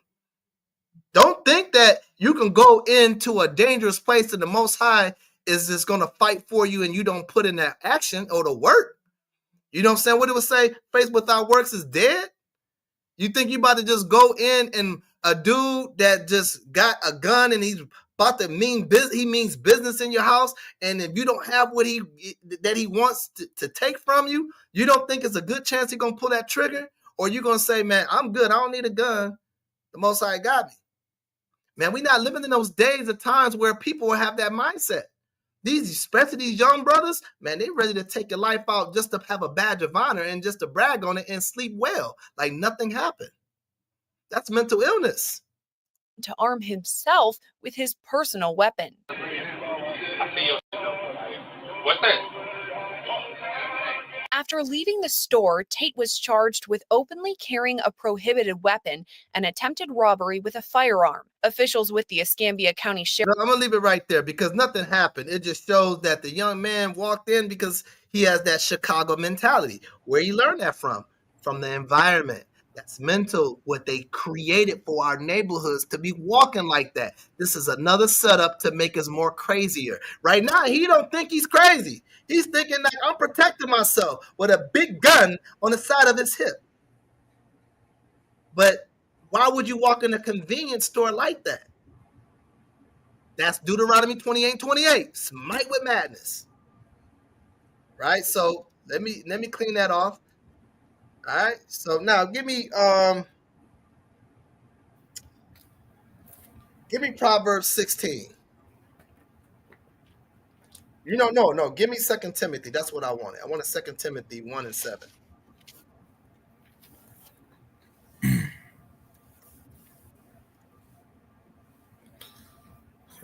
It's the book of 2 Timothy, chapter 1, and verse number 7. For God hath not given us the spirit of fear, but of power, and of love, and of a sound mind. Right, man. So God didn't tell you to hide your thoughts away from your brother or your leaders. And I'm not telling you to be open to talk to whoever. But I am telling you that at least reach out to talk to somebody that you can trust, that has a sound mind and has the spirit of the Most High. Because that's how let me make it clear. Do you think that the Most High is really going to come to you face to face and have a meeting with you? Like, for real. Or is it the Most High, he's going to utilize his servants to give you the answer you need? And that's why it trips me out. Why this is another mental deception and mental illness when you got people that pick and choose who they want to listen to teach. That's crazy. I'm going to tell you why it's crazy. Especially if you know the brother is teaching from a good place from the Bible. Rather if you agree with some things and rather you disagree with certain things. But you make it your business where you say, I don't want to listen to that person because I don't like the way that person teach. He's boring. He don't know what he talk about. He just be saying stuff. Whoop-de-whoop, whoop-de-whoop.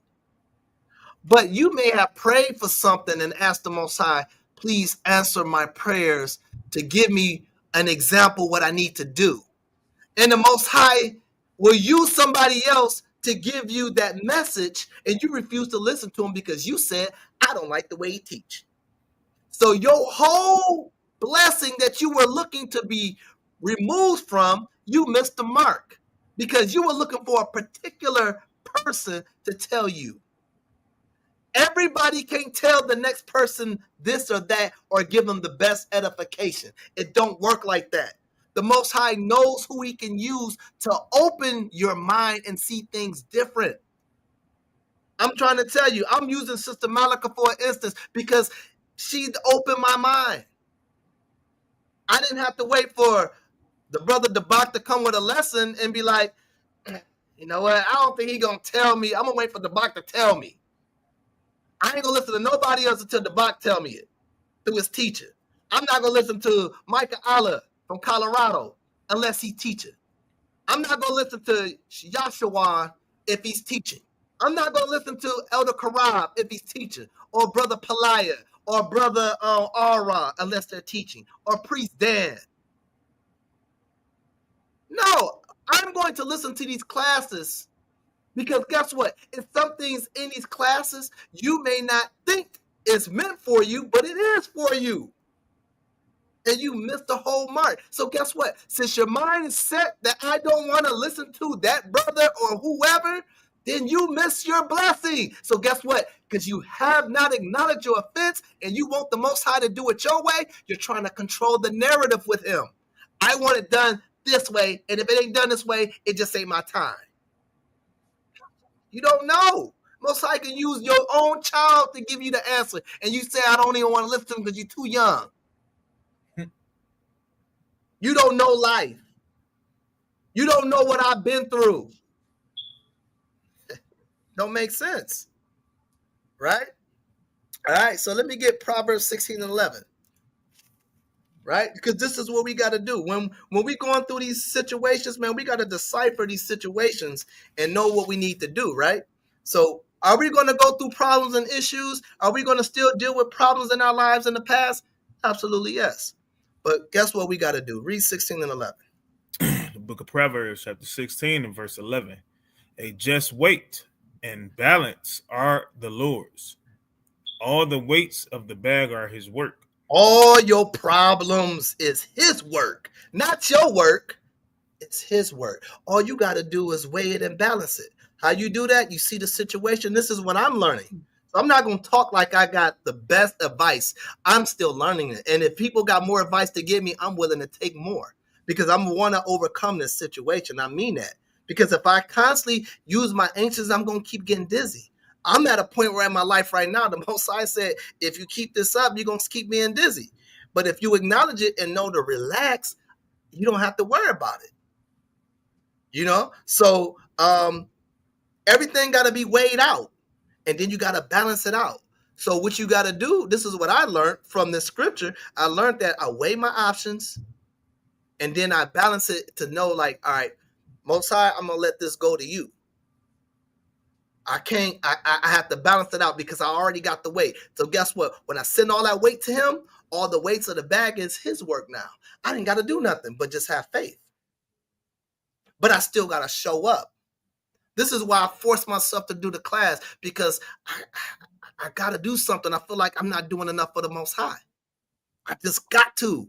Because why? I want to show the Most High to do my works. I just don't want to have faith. Lord, hey, Lord, it's going to get paid by itself. Just going to believe. No, let me do something. You know that I'm able and what I'm not able to do. So guess what? At least, rather if it's a 10 minutes or whatever, let me do a lesson. Let me do something. Let me be active to your work. And if I feel wrong and I feel dizzy, then guess what? I'm going to hold on to it. And thank God I ain't been dizzy. I've been all right now. I don't know, all praise. Been all right. And that's the Most High. That's giving me the strength to do it. But I know. It ain't been good for me. I've been good and I've been having my bad day, especially Thursday. I had my bad day. Had a really bad day Thursday. But guess what, man? That was something to be tested. Was I going to do it? I willed myself. So I just made myself relax the whole entire Thursday so I can do this because I want to do the work of the Most High. That's all I care about right now is my family, my body of L.O.I, and the Most High work. That's all I care about right now, right? And I love my family, of course, my mom and dad and all that, etc., whether they're in the truth or not. I still love them.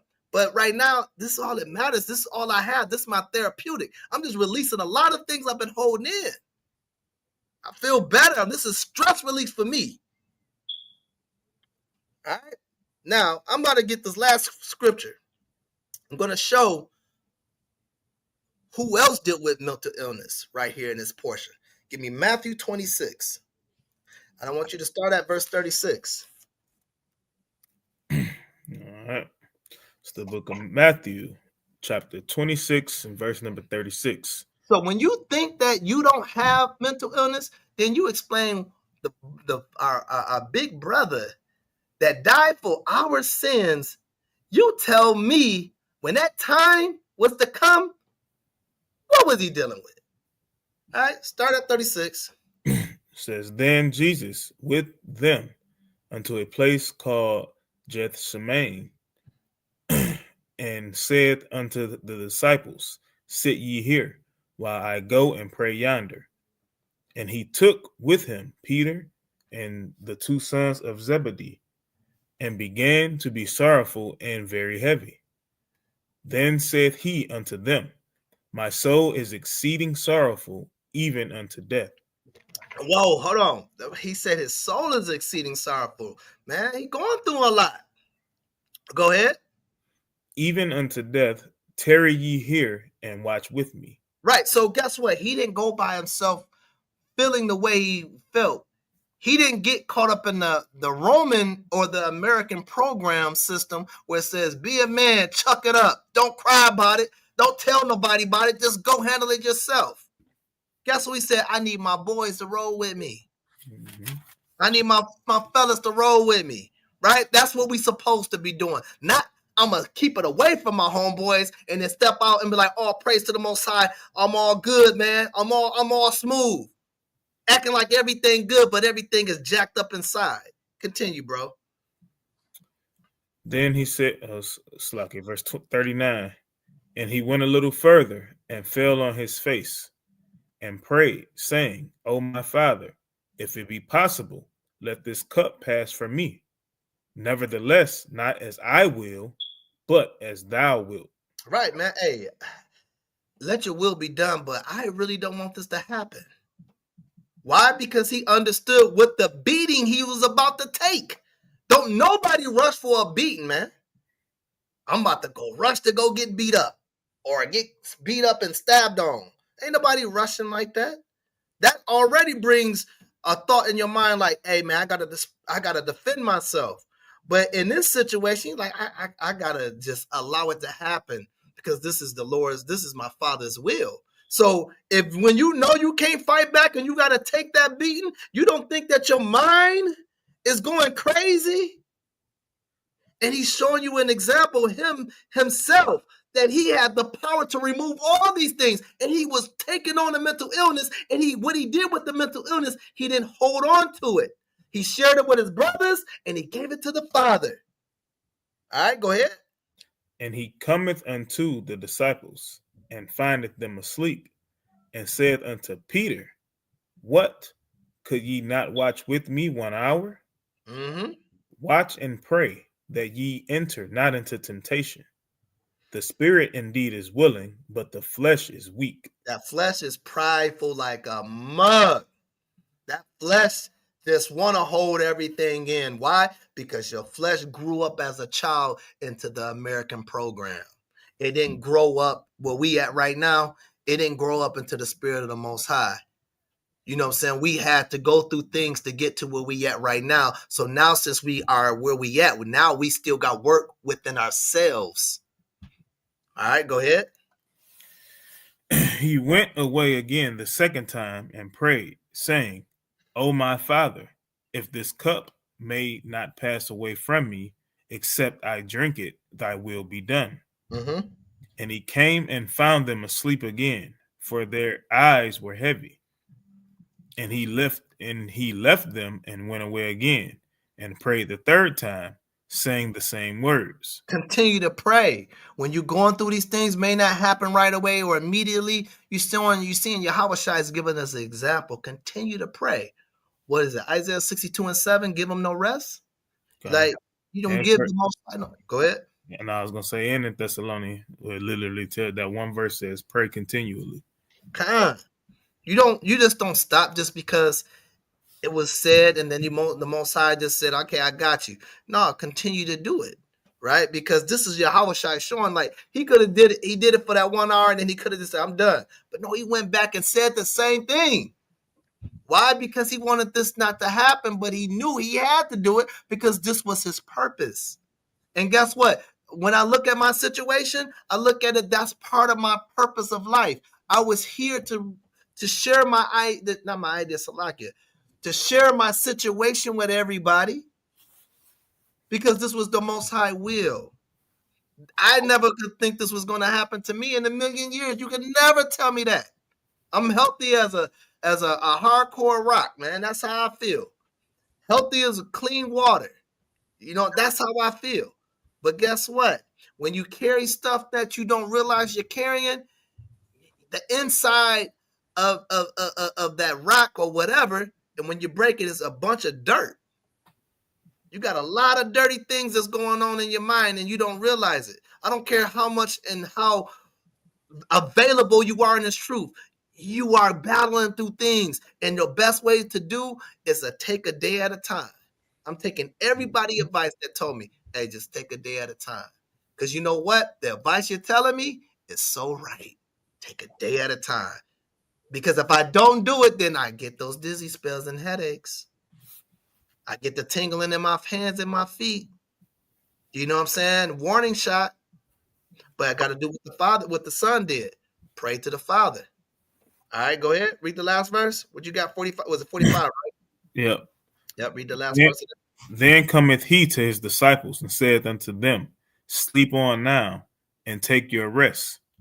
Behold, the hour is at hand, and the Son of Man is betrayed into the hand of sinners. Right. So we want to get that Son of Man what they were talking about as Judas, right?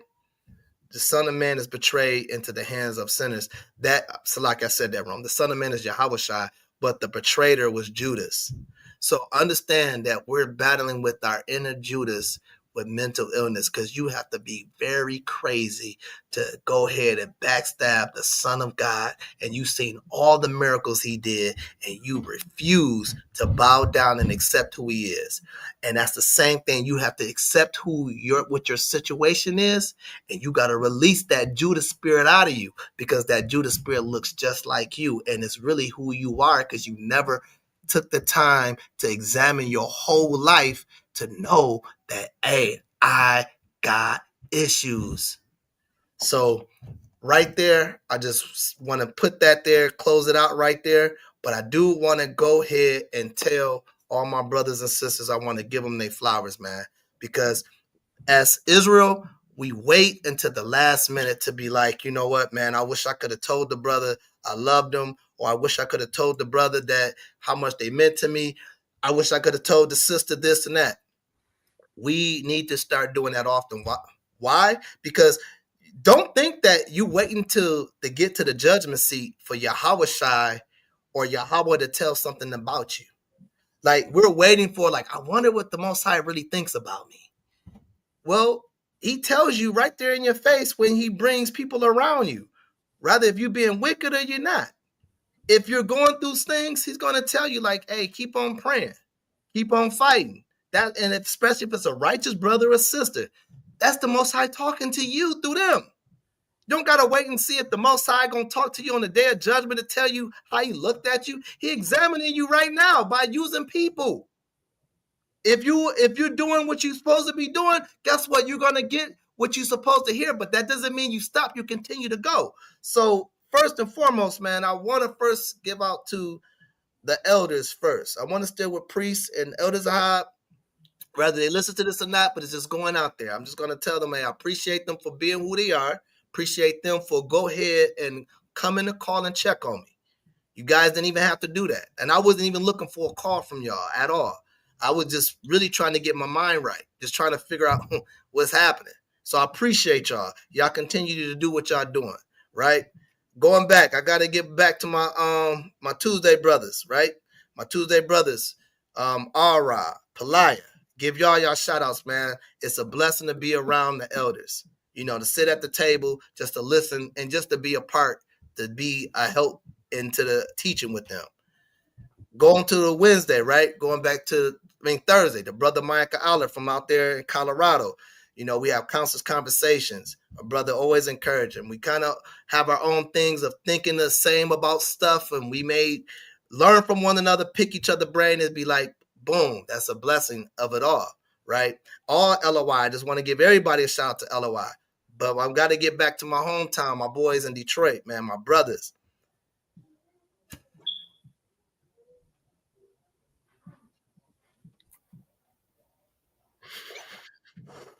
Man, I love y'all brothers, man. I really do, man. I, I really do. When I say I do anything for y'all, man, I really would do anything for y'all, man. That's real talk. I mean that. And the sisters too. I mean that. I mean that. I mean that with all my heart. I mean that. I may not have to show it any kind of way, but I know in my mind what I would do. Y'all everything to me, man. Y'all really are, man, because this if I never met the brother Debak, I would have never been in a situation where I'm at right now. When I left my brother Elgin left me to go back home with the Most High, the Most High had this already set up. He already had this set up for me to meet that brother in the Walmart, to go ahead and learn to be with another group of people, to remove that this is my side of I want to stay over here, to learn and to be around other members and get the chance to get to know the brother and find out how wise the brother became. I seen the brother grow. I seen that brother grow. I seen my man Shema Shawan all day. My man Shema Shawan, man, been with me way before I met the brother Debak, man. That's my cousin, man. Man, I seen that brother grow, man. He was with me from the day. He was from me from the day. Him and my cousin Danielle, they was with me. Me and my wife and Danielle and Shema Shawan, they were with me. And we went through a lot, man, in this truth trying to get this thing right. We were so militant in the laws, man, that it can be called over righteous, however, but that's how we grew up. We grew up very militant to the law because that's how we was taught. And I don't see nothing wrong with it. I got always love for that brother, man. That's my family, from spiritual and physical. When it comes down to the brother Yashawan, the brother coming, I'm seeing the brother growing. I see the brother willing, man, to help, making it easy, man. Making it easy for all of us, man. Take a load off sometimes, man. The most I understand, like sometimes you guys need a break. You had this brother step in and do what he need to do. You got the brother Issachar, man. The brother Issachar, man, we came around, just felt like he always been with us, man. The brother, just a big help of organizing things, man. And what he say, he makes so much sense. No matter, he can put you in your place, whether if you like it or not. You can look at him like, nah. The brother, he got a nice zeal and he got a nice tense moment. Man, he don't call it the IT twins. I love that brother, man.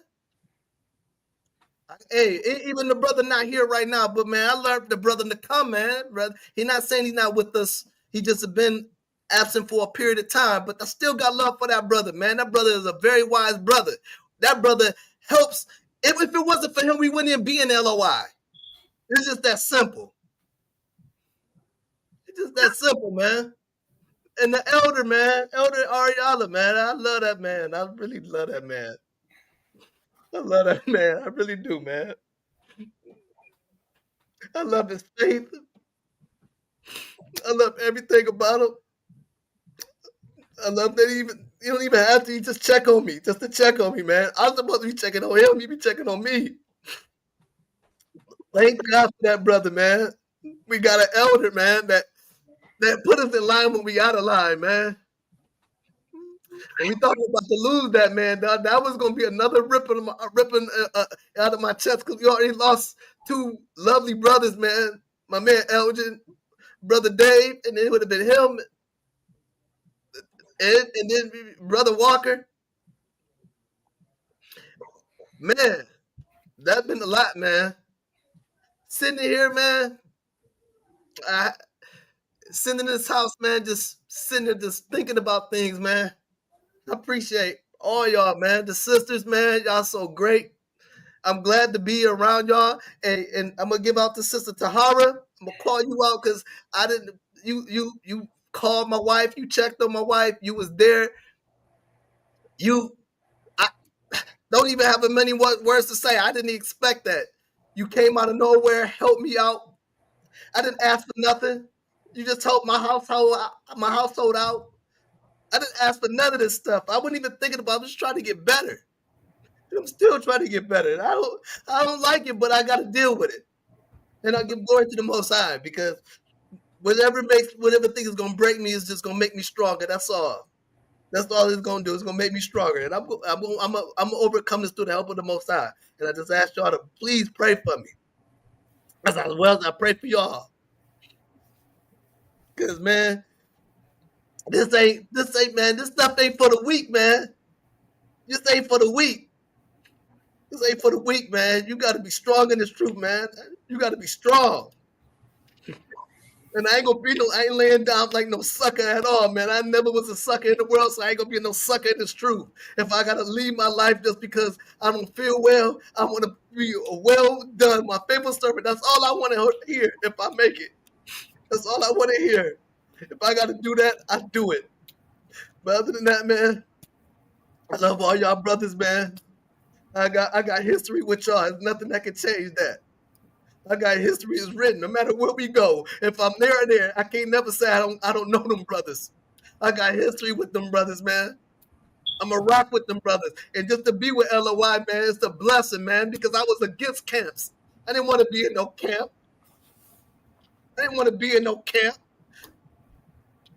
But it's the best thing that I ever done, man. All praises to the brother Belay in this household. What they done, man. They didn't ask for none of this stuff, man. I'm still trying to make it to see when I'm gonna get back to work. I'm still trying to figure it out, but I gotta take a day at a time.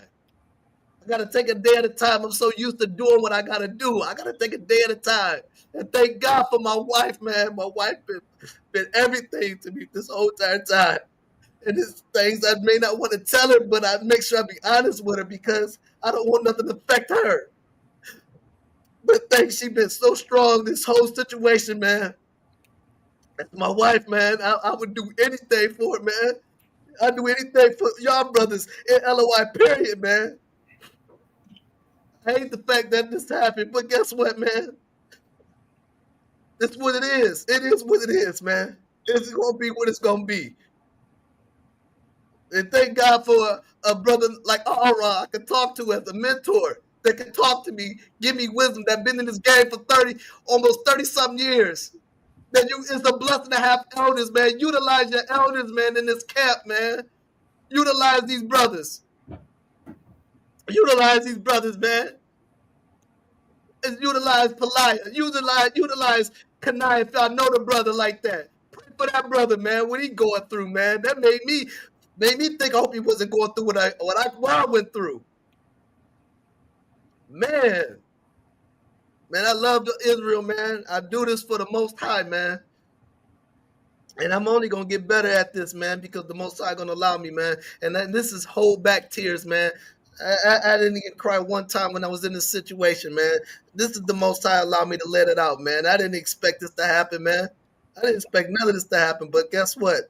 The Most High allowed me to let it out. But again, part of the lesson, man, real men cry. Yahweh Shai cried. Real men don't hold back tears, man. They don't make you weak, man. That's what they tell us in the community. That's the American program, man. We done with that stuff, man. If you got to cry, man, let it be, man. Just let it be, man. Why? Because you're releasing all that toxins of hurt and that trauma that you've been dealing with all your whole life, and you think it's all cool to have a hard heart, and all that's going to do is end up putting you in the grave quicker than before you know it. So I land there, brother, man. You got anything, man? I hope I ain't forget anybody, man. Hold on. Pray up to the brother Sogan. Also, we see you when you see you, brother. I understand. But we'll see you when we see you, man. I hope I ain't forget nobody else, man. Okay. Man, I just got one script. Psalms 41. God. Let me open up the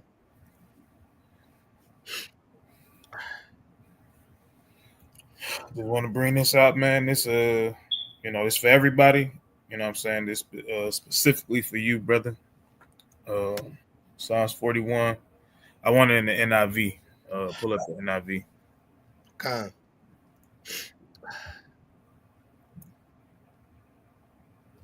All Verse right. verse 1 through 3. God. Blessed are those, Salakia. This is the book of Psalms, chapter 41, and verse 1. Blessed are those who have regard for the weak. The Lord delivers them in times of trouble. Mm-hmm. The Lord protects and preserves them. They are counted among the blessed in the land.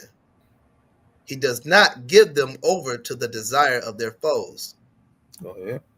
The Lord sustains them on their sick bed and restores them from their bed of illness. All right. So this is what the Most High is doing for you right now. You know what I'm saying? And this is what the Most High is doing for the nation. You know what I'm saying? He's gonna restore. He's gonna restore us, man. He's gonna restore us to our rightful place. Like it says in Revelation, it's gonna be no more tears. There's no more pain. You know what I'm saying? No more nothing. You know what I'm saying? We're gonna be in our rightful place with the rightful knowledge, ruling how we supposed to rule. You God, know? Until then, hey, we got to go through these things. And again, read verse 4. God. Verse 4. I said, I have mercy on me. Lord, heal me, for I have sinned against you. All right, so we gotta, like you say, humble down. You know what I'm saying? Let the Most High know, hey, we sinned against you. Call out your sins, right? Call out your sins. Let the Most High know. He already knows, but let him know that you acknowledging that. You know what I'm saying? And let your brothers and sisters know what you deal with. You hold on to stuff. We seen what happened. You know what I'm saying? All kind of crazy scandals start to come out because you want to hold on to things. Let that stuff out. Let it go. You know what I'm saying? Hey, all praises for you, man, for definitely doing this, man. This is definitely heartfelt. You know what I'm saying? I'm holding back my tears. I'm not gonna let them out. I ain't gonna let them out. You know what I'm saying? But at the same time, hey, I'm just gonna hold them back because at the at this present moment, Most High use you to bring this out. You know what I'm saying? So this is about Israel in general, but it's also about you, bro. So hey, I'm glad you still here with us. You know what I'm saying? I don't know what I would have did if, you know what I'm saying, Lord forbid anything, worse happened. I don't know what I would have did. You know what I'm saying? So all praise you still here. Praise. All praise to the Most High, man. Hey, to wide lesson, you know what I'm saying? Especially because it's a life lesson, right? It's not just a Bible lesson. This is literally a life lesson. So, hey, all praise to the Most High that you're willing to share, because a lot of people won't do that. So a lot of people not hopping on camera to, shed tears and, to let people know what they've been dealing with, because they want to look a particular way in the sight of man, right? Damn what man feel. It's all about the Most High. You know what I'm saying? You damn sure help me out, and I'm for sure it's going to help other brothers and sisters out as well. Right. I'll land there. God, all praises, man. That's what it's about, man. Israel sticking to one another, man. Rather we from L.O.I or another camp, man. We all sticking together. We all got this. Like everybody always say in the scripture say, we got next. All right, so let me bring out the announcement real quick. Well, you can go ahead. You can bring it out, brothers. Let me get my stuff back. You can put out the thing and everything, bro. I got you. So again, if you want to get in contact with us, you got the ticker at the bottom, right? We got a new phone number. Again, just recently updated it last week. So you can definitely reach out through the phone number or through the email. Definitely, let me pull out. Should have had that ready, Salaki. Right. Pull this up, right? We literally have Priest has the Academy. right? It's getting closer and closer to that date. So if you haven't, right, hit that email, join LOI 149 at gmail.com to, be a part of the Future Leaders Academy.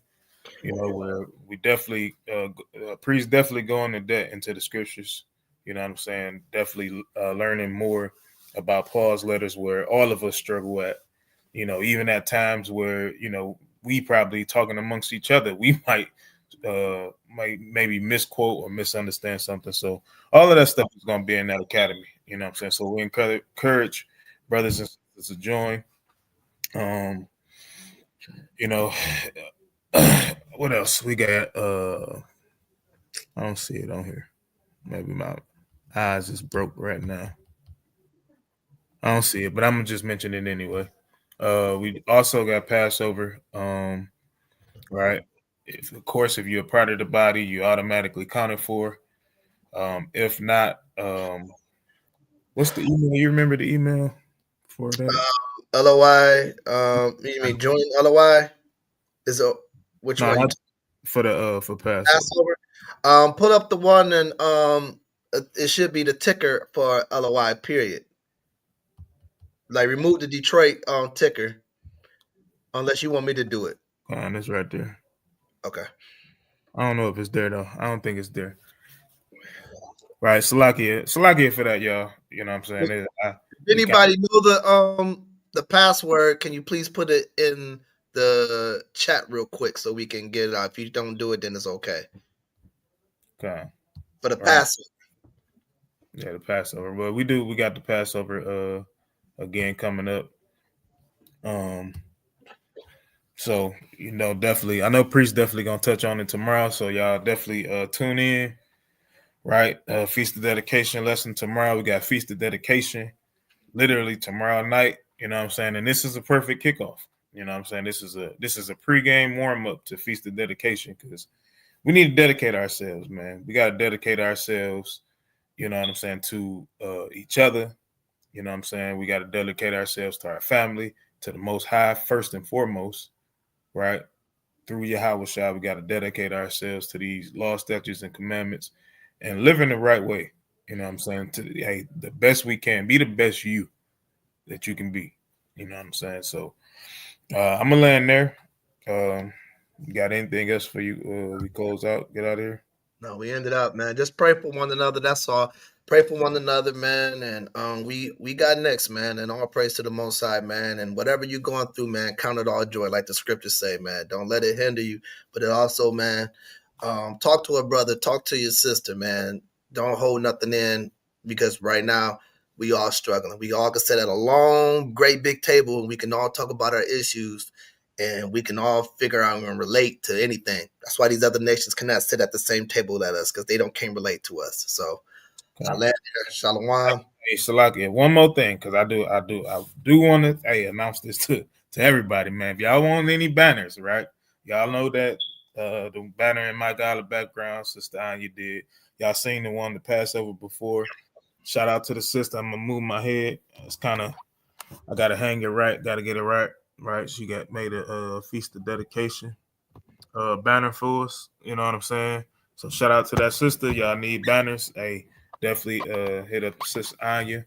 That's the brother Yashawan's wife. You know, hey, she cold with it. So hey, all Cold praise. with it. Super cold with it, man. We love our sisters out here in Detroit and everybody else in LOI. All these sisters out here, man. We love y'all all. But that's it. Shalom. Shalom. Shalom, shalom.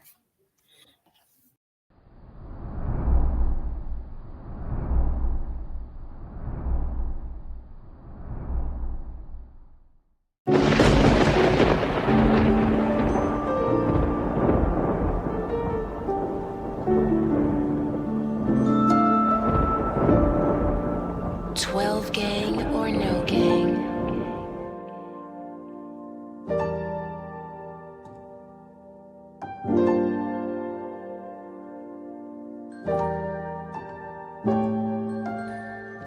Are you impure, visual through tripping? It's a miracle I ensure, spiritual nutrition. Don't need a watch, but time, I'm so ahead of mine. A righteous man falls 7 times, but the highest mountain you better climb. You better get up, man of God. I know it seems hard and you can't land a job. It's either daytime or Suge Knight here. Even on death row, we gotta fight the good fight here. We inhale and I know life be lifing, toxic relationships.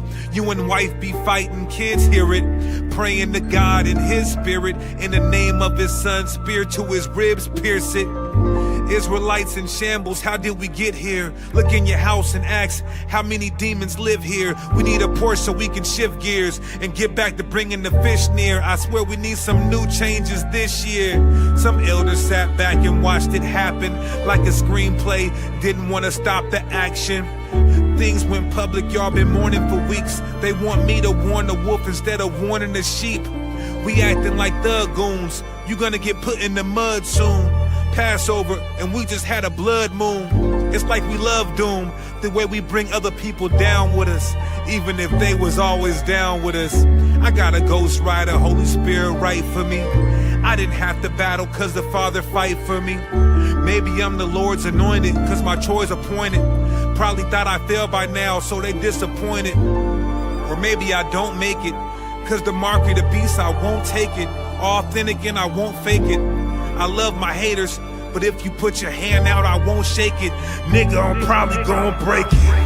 I swear the Israelites are getting worse than the churches, homie. The ones doing the work will be the first to put curses on me. Don't want my baby will, they want a hex or a crazy spell. Got guardian angels, I think it's Michael or Gabriel. I speak in the thunders, you stare and wonder, my voice is light. I'm shining like diamonds, I see your ice and it's moist nights. 1,000-page book, I can write all the shit I gone through. Got some dogs in the world, I'll come and get you. I sick them on you, controlling the sheep cause you know they weak, this is sorcery. Hard to separate the real from the fake, lot of forgery. You say the Lord's name, you want something, he not a genie. I'm in the third heaven, hearing lessons, you gotta see me. It's World War III, Magog, it's Vladimir. Waiting to see the missiles blaze off in the stratosphere. The elect get the victory and I'm cheering through the crowd. My prayers be going through layers, they piercing through the clouds. God doing miracles today and I'm living proof. Snake niggas trying to get me to eat the forbidden fruit. Ain't moving off the corner till we done, better call a sheriff. No hope for my people, they tried to give us Kamala Harris. Heavenly Father, they wearing fringes but breaking the law. Phone out of service, don't even think about making the call. Message to the nation, I don't care who feeling me. I'm praying that everybody they pray for humility. You know, I want when they see me, they know that every day when I'm breathing, it's for us to go farther. You know, every time I speak, I want the truth to come out. You know what I'm saying? Every time I speak, I want to shiver. You know, I don't want them to be like, they know what I'm going to say because it's polite. They know what I'm going to say. And even if I get in trouble, you know what I'm saying? Ain't that what we're supposed to do? I'm not saying I'm going to rule the world or I'm going to change the world, but I guarantee that I will spark the brain that will change the world. And that's our job, is to spark somebody else watching us. We might not be the ones, but let's not be selfish, and because we're not going to change the world, let's not talk about how we should change it. I don't know how to change it, but I know if I keep talking about how dirty it is out here, somebody's going to clean it up.